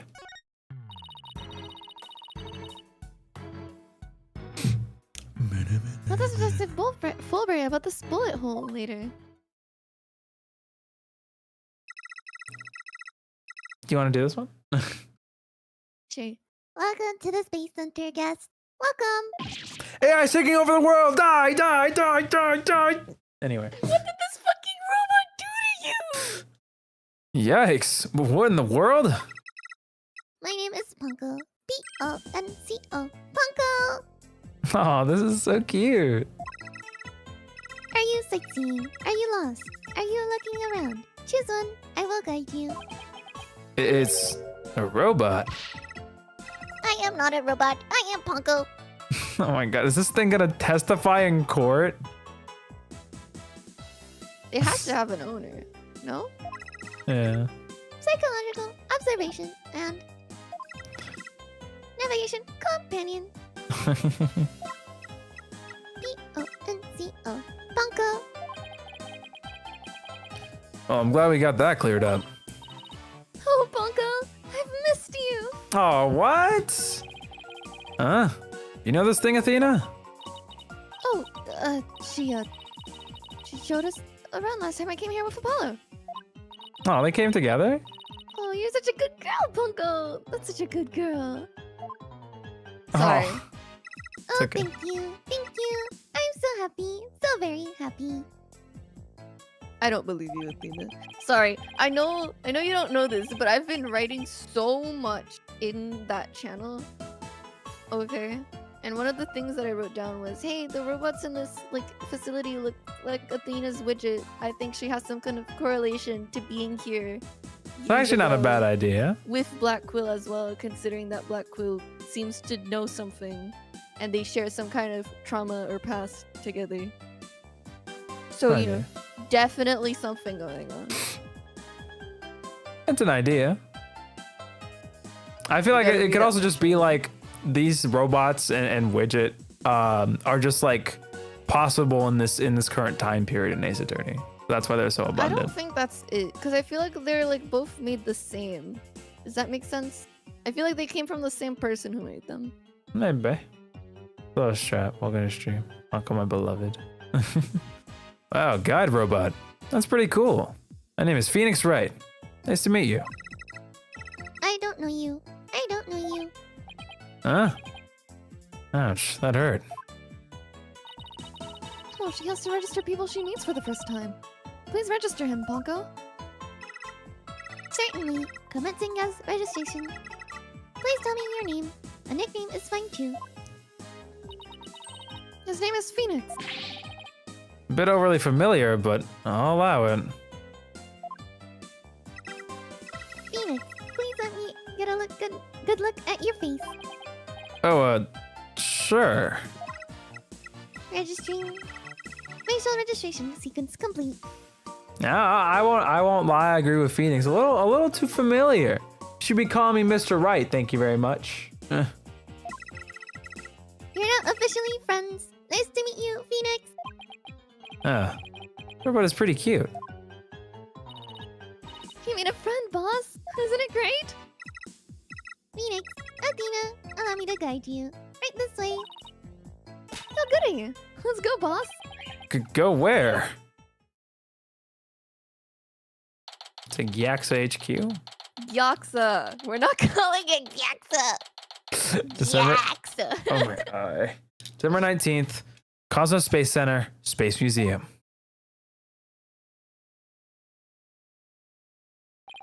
Wow. Oh wow, what is this place? Is that rocket real?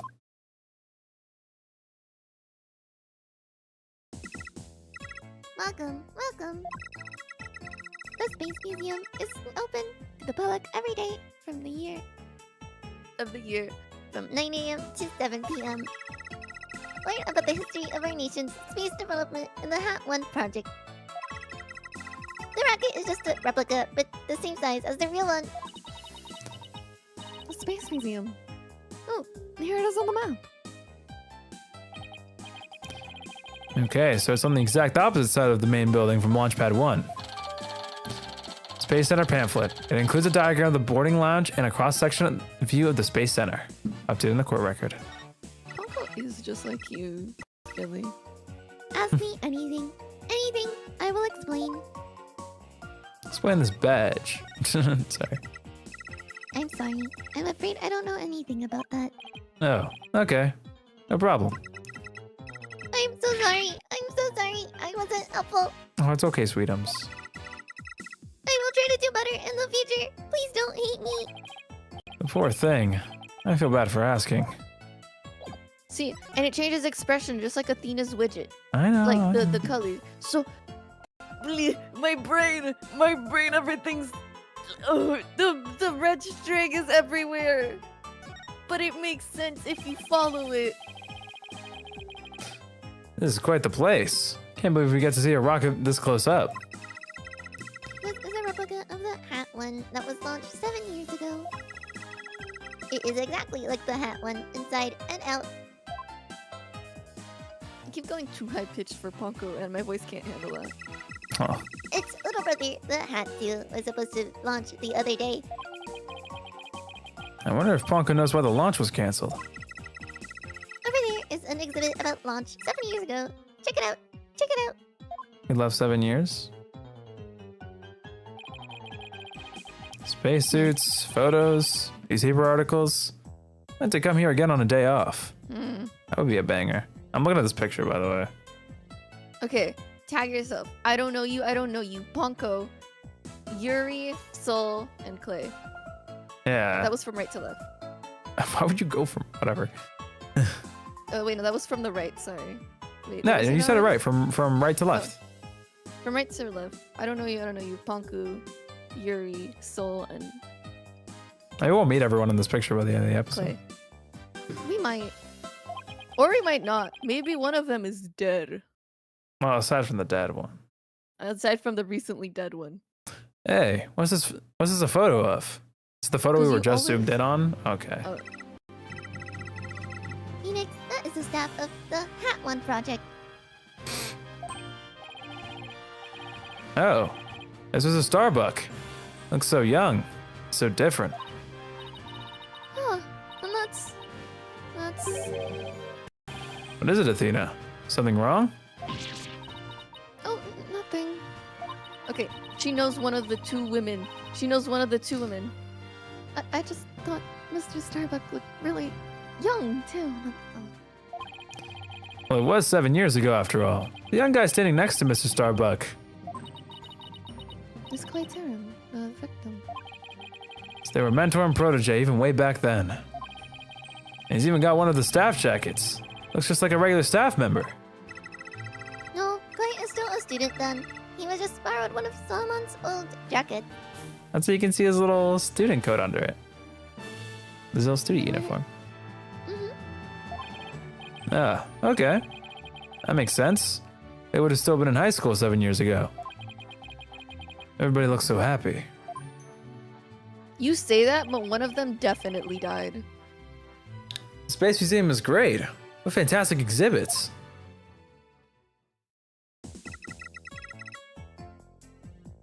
This area used to be Launchpad 2. That's why the only entrance is on the 3rd floor.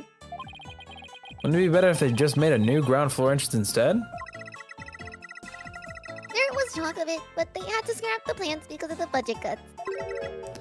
Budget cuts! Budget cuts! We need more money! Money! I would record that kind of information to a guide robot. Well, it was in space. The Hat One launched a probe called Hope. The Hope probe collected some samples from an asteroid that returned 5 days ago. That's what Director Cosmos said too. Told us it came back the day before Clay was killed. And here it is. The Hope space probe. I've seen that logo somewhere before. Have we? Because I can't remember it. It's on the like, evidence. Yeah. Let's see. Oh yeah, the capsule that the victim was carrying. I think it had the same logo. I think it can be seen in the photo attached to the autopsy report. Maybe she'll give me some more info if I show it to her.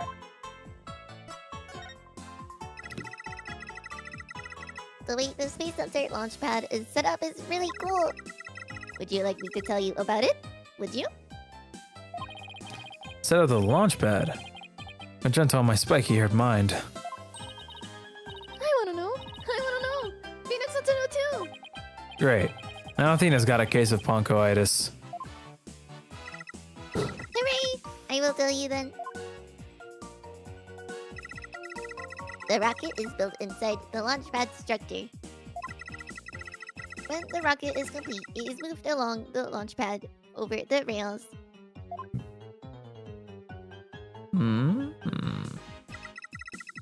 And brought into position and the launch site. That's what I was thinking. Seems kind of incredible. Isn't it cool? Isn't it? We used to have a big budget, so that's how we would build it all. Okay. It's very cool. You guys don't have a big budget, meaning something happened. Meaning someone died. Someone died. Trust me, no one hangs a random picture of the whole crew if someone didn't die. And Phoenix said word for word, wow, they look so happy. They are not happy. No one in that picture is happy anymore. Well, they were happy at the time anyway. One is dead, the other one is named Yuri, the other one might go to jail, and there's two beautiful women, and one of them has to be dead. It's very cool. And grand setup like that suits an important place like the Space Center. Guess everyone is hoping for a bigger budget next year. Myself included. I'm guessing the whole thing operated from the control room, huh? That is it. But it can also be operated from the new command center too. Either way, the safety lock in the boarding lounge has has to first be disengaged. I guess before a big move like that can be carried out, there are all kinds of procedures. I would love to see the launch pad being moved. When's the next one scheduled for? Searching data. All future plans have been put on hold. Is the bombing and murder, I'll bet. Which is perfectly understandable. Well then. Well, when was the last time it was moved? I'm sorry. Oh, searching data. Sorry, I totally forgot to read that. I'm sorry. That answer isn't in my answer database. That's my fault. I pressed A. I guess Bonko can only answer certain questions. Bonko, you're very cute. Bonko, you recognize this capsule here in the top right. Checking registered data. I know. This is the Hope capsule. It was carried inside the Hope probe. Contain the asteroid samples, right? Yes, it was designed to store the samples gathered by Hope probe. It's been stored in the safe in the Launchpad 1 ever since it returned to Earth. It must not be removed! Don't worry, Bonko. The people in charge already know what happened. They do. I must ask them later. The capsule was being kept in Launchpad 1, huh? Maybe Clay was trying to carry it to safety after the explosion. The Space Hunter staff must have really been excited to finally get the capsule back. But it's a pity the incident occurred before they got a chance to check the contents. Yeah. Well, the police took it as evidence, so I'll have to wait a little longer. Hope capsule. Found in the victim's possession. It recently returned from a 7-year mission and contains asteroid samples. Added to the court record. Oh, we certainly learned a lot about the Space Museum. Thank you, Bonko. You explained everything very well. I love to explain. Thank you for listening. Thank you. You two are like old friends. But I believe you just met recently. That's because Bonko is so friendly. For sure. Well, what should we investigate next? Let's go find Detective Fulbright. We have things to ask him about. Let's see. Security footage and the fingerprint data, was it? Okay. Let's go back to the Launchpad 1 corridor. Bye, Bonko. See you later. Come again. And don't forget to visit the gift shop. Poor Bonko. What Dickens... what? Dickensian? Dickensian feels more appropriate. I'm looking it up because this is I just want to know what this word means. Dickensian. I got the drama series from 2015. I don't think that's it.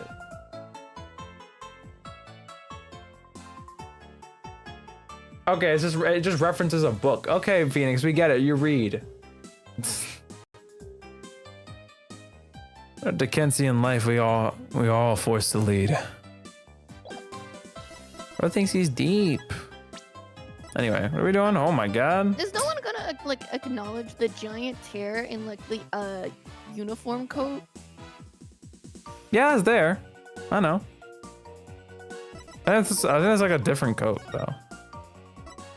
If I am so bold to say. If I had to guess, it has to be from one of the people, because they said like the stuff above it is from the people who like worked at Hat 1. That means that someone had to have died if they don't have an astronaut outfit, like everyone else would have had one. So they died. You're thinking on like a different plane. Okay. Let's remember what we're playing.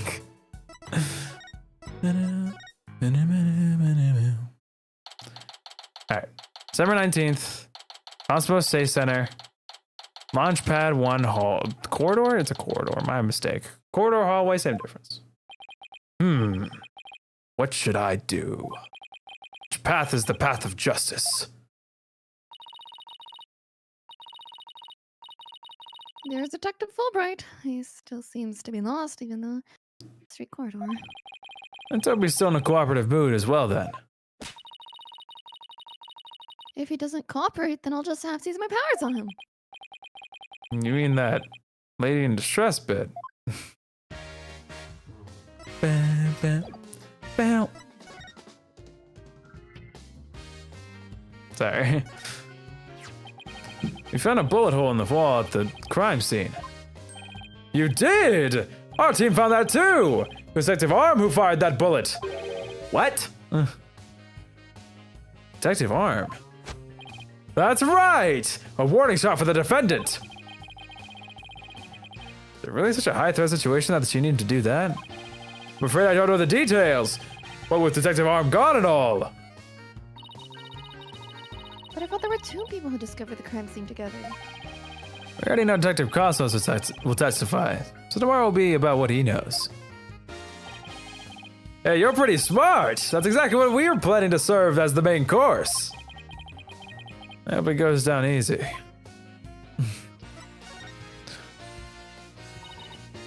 But Doctor, we'd like to run a comparison on some prints we found aboard the boarding lounge. Ah, yes. I just happen to have compiled the print data of everyone related to this case, which he should also be on because he was serving as security personnel. If you're wondering about that. I can always make another copy for myself, so it's all yours. Consider it a gift.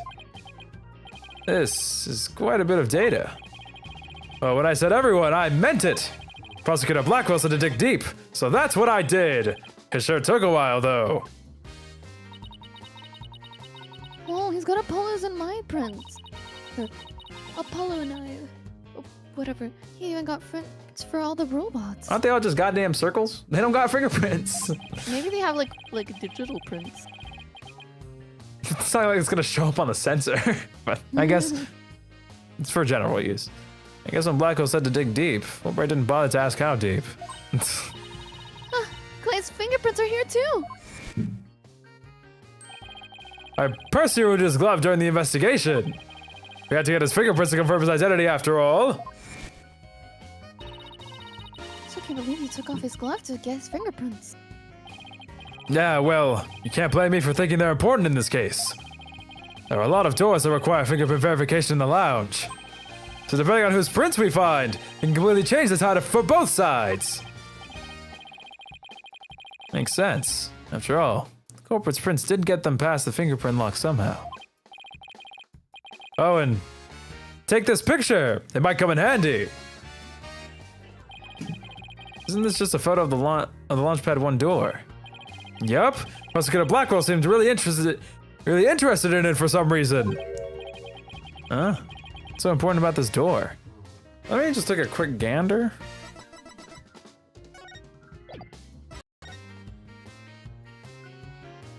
I didn't notice that little thingy was twisted. Interesting. Beats me, but boy, could you see the gears in his head go into hyperdrive at it.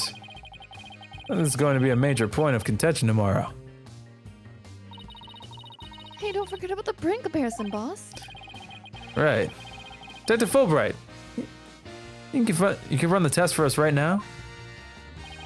You just leave it to me! In justice we trust!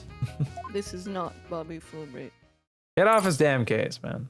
He said injustice we trust, but it's not in all capitalized. It was just injustice we trust. He did it with 3 exclamation points. What the fuck do you want from the guy? Okay, that's not correct. But that's not brother. correct. Okay, here we go. It looks like it was Mr. Starbuck who opened that security door. Let's open it when they went to go to board the rocket. His heart must have been full of hopes and dreams for his space adventure right then. That's a what little I've been spam thing. saying. That's why I feel terrible. I know. I love Bobby too. Bobby is innocent. Bobby is innocent. I'm a Bobby believer. Launchpad You 1. can be a Bobby believer. I love Bobby, but I don't know. Yeah, but I'm a Bobby believer. Like, I'm believing in him. Right. I can believe in Bobby. This is not my Bobby. Okay. I know my Bobby. I say like I've known him before. Launchpad 1 door lock. Starbucks prints were found on this door lock. Also see photo taken after the incident. Updated on the court record. Oh, and I got one thing left to do. The security camera footage. Detective, what the security footage that was taken by the boarding lounge 1 camera? Oh, that footage! Go ahead and ask me anything you'd like about it. Is there any way I could see a little more of the part just after this? Easy as pie! I'd be glad to show you! Here we go!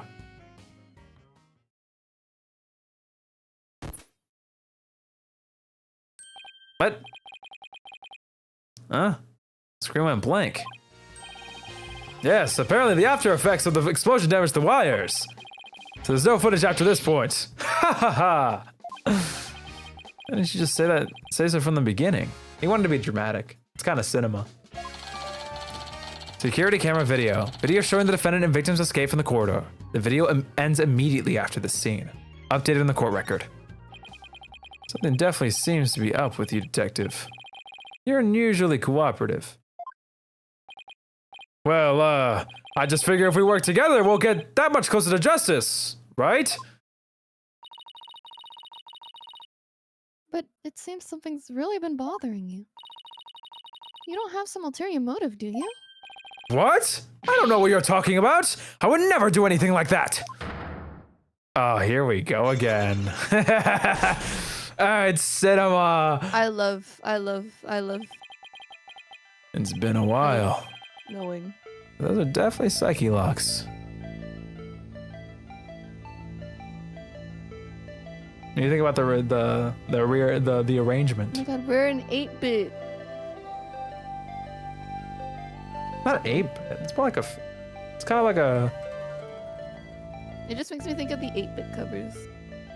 A little bit, because it's not like a continuous like.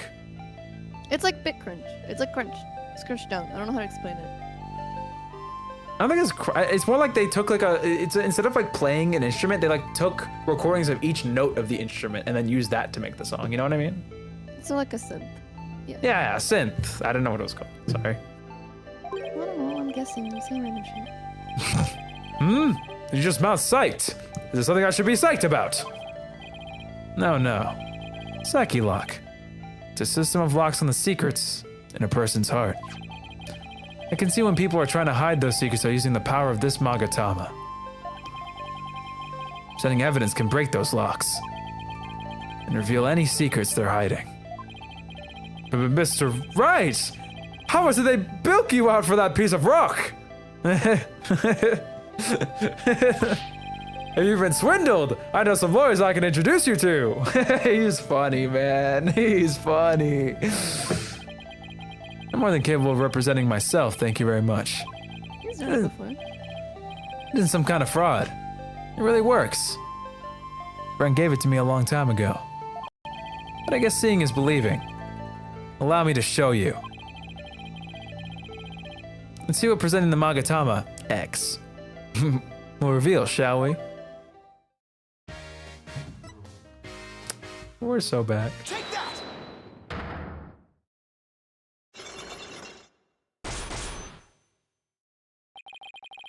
Why, you're being cooperative. I think you're hiding something, detective. So why don't you just tell us about it? What to do? Which path is the path of justice? To Fulbright is really in agony.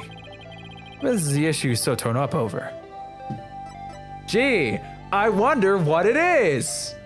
I really understand what's been bothering you, detective. I truly do. Nothing happened that goes against your principles. Isn't that right? No! I don't know what you're talking about! Until the explosions occurred, everything was just fine! Is that a fact? Yup. Peaceful as peaceful can be! Everybody whistling a happy tune as they did their job. You never saw a more relaxed guard detail for a routine rocket launch. I don't think the guard detail is as relaxed as you claim, as long as this exists. You have any idea what he's talking about?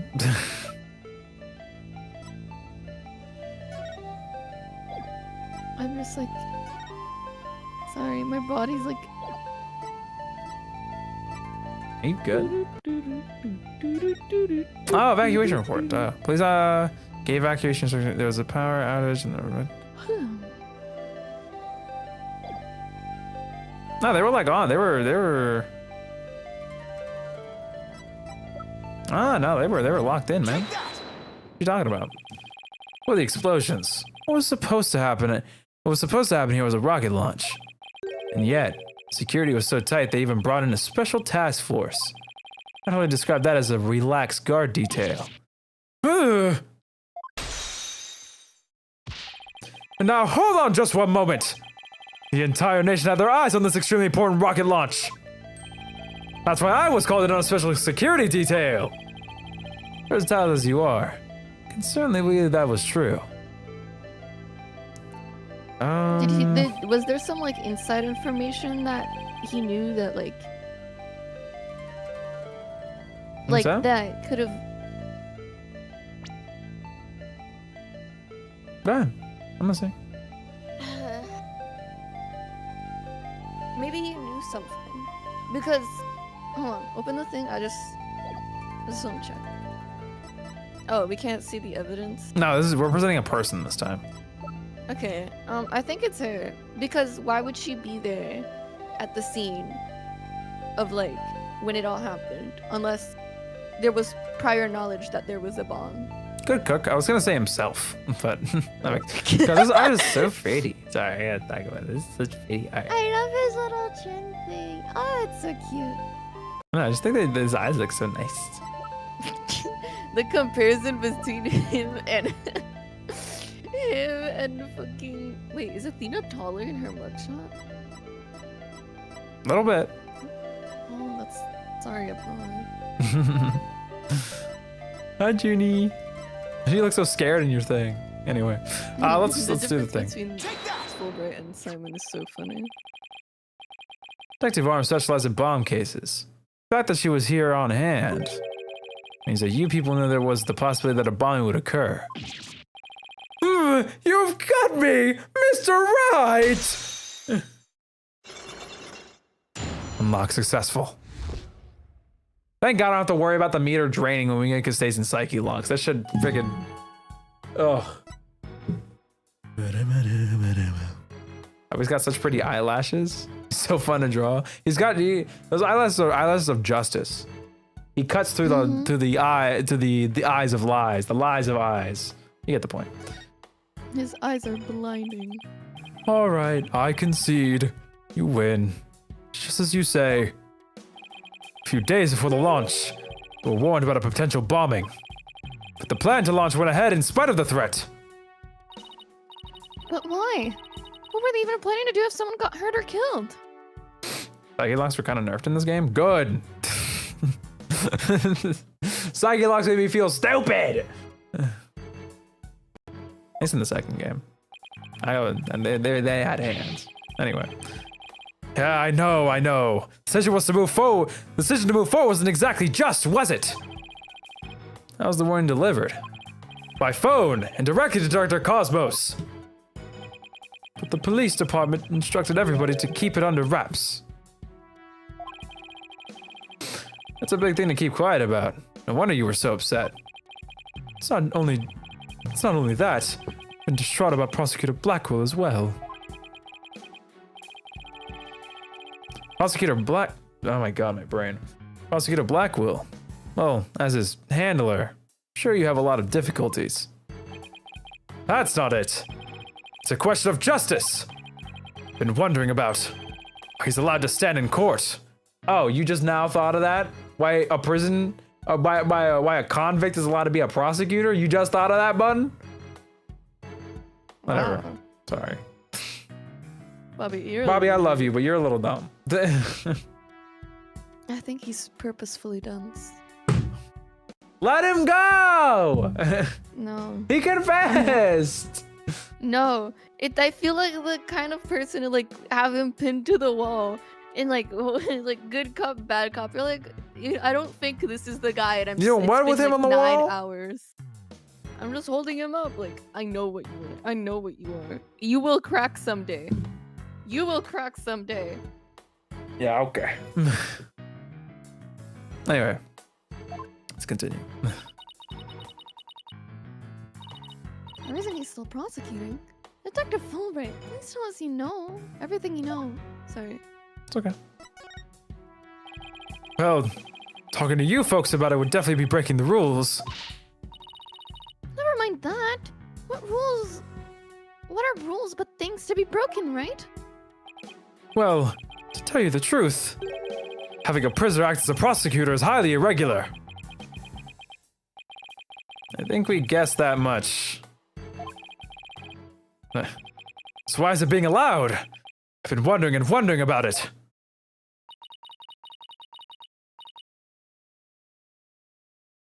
So you weren't told why either, huh? No, guess the order came from pretty high up the ladder. Yeah, I would have had to have. Prosecutor Blackwell told me once. The hunt I've been on for the Phantom of 7 years past continues even still.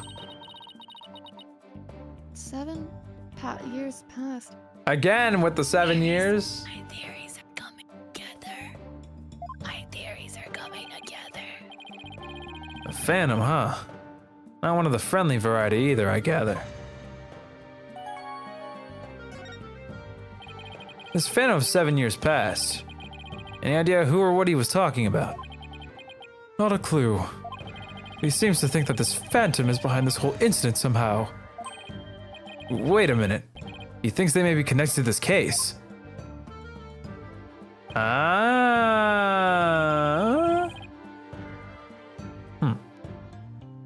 Yup. This case has way too many similarities to what happened 7 years ago. For starters, that case happened right here at this very space center too. And in both incidents, a threat was issued via telephone. That's why Prosecutor Blackwell thinks this incident is the work of the Phantom. Well, that's not the entire reason. I mean, if you want to talk about 7 years ago, that's when Prosecutor Blackwell was found guilty of murder. I just wrote that down in my notes, like, oh my god, that's when he was convicted of murder, which adds to everything I wrote in the past 5 hours. That messy case was sort of the whole dark age of the law. So you see how this Phantom and Prosecutor Blackwell's conviction might be related. Yeah. I can see why you'd think that. This incident in the Phantom, not to mention Blackwell's past, it's almost inconceivable that they would come to a head here. This might sound crazy, but Prosecutor Blackwell can't possibly believe Mr. Starbuck is the Phantom person, right? I mean, he was acting kind of strange during the last trial and all. The prosecution appears to be ready as well. Silence. Emo mode? Not yet. I'm not quite ready yet. Ah! Oh! No, I doubt he thinks Mr. Starbuck is his Phantom. I do get the feeling that he thinks the defendant has ties to them, which is why he's acting so impatient. He's got a personal grudge against Mr. Starbuck. And that's not real justice!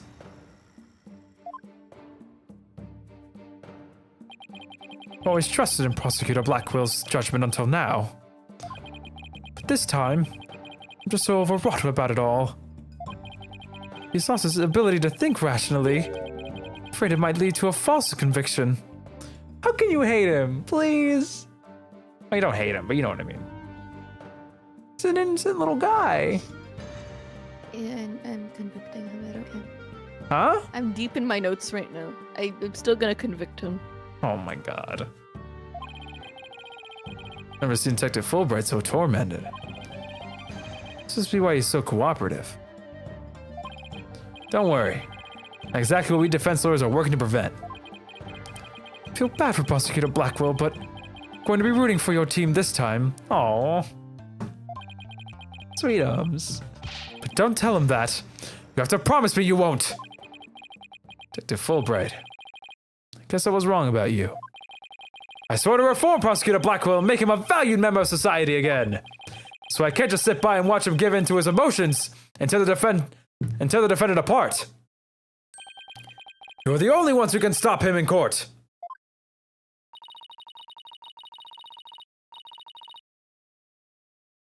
I don't trust him. He's getting on our good side, That means he wants us to take his side, which is suspicious as hell, considering he's been like bootlicking the hell out of Blackwell. But at the same time, the second that Blackwell is like suspicious about like a Phantom, then he's like, "Oh no, no, no! I'm actually on your side, guys, because we gotta stop Blackwell. He's crazy." And then we look at him like, "Hey, you say are." I think it's you, and I still think it's Bobby. I've been saying it this whole time, but I still think it's Bobby. I cross my arms. You really care about what's best for Prosecutor Blackwell, don't you, Detective? That's it. In the courtroom to us. It's not like we want a guilty verdict either. I was hoping you would say that. I'm really grateful to you two. Show my thanks. I'll give you another bit of information. It's about the eyewitness. I saw her hanging around the Space Center entrance a little while ago. Really? Let's go find her, Mr. Wright. Thanks to you two, I feel a lot better now that I've been able to get that off my chest. I'm going to work extra hard to find that perfect piece of evidence for you. In justice we trust on 3. 1, 2, 3. In justice we trust. Okay, later. That's not him. That's not Bobby. Oh my god, leave him alone. There he goes. Wait, what were we supposed to say? Are we supposed to say justice and trust back there too? Let's go see that witness now. All right. It says the Space Center entrance it is.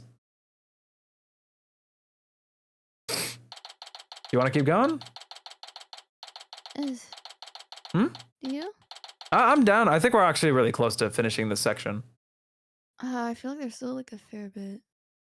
No, because like we're back on like what is it called? Like usually when it's ending, it like you don't get to free roam anymore. We kind of just got dropped here, so I'm assuming this is like the last thing, and then maybe we'll go to the detention center. But if you don't want to stop, if you want to stop here, I'm fine. We can pick this up there's next. still a fair amount of. I don't know. All right, then we can stop. I think we. Okay. All right. Well.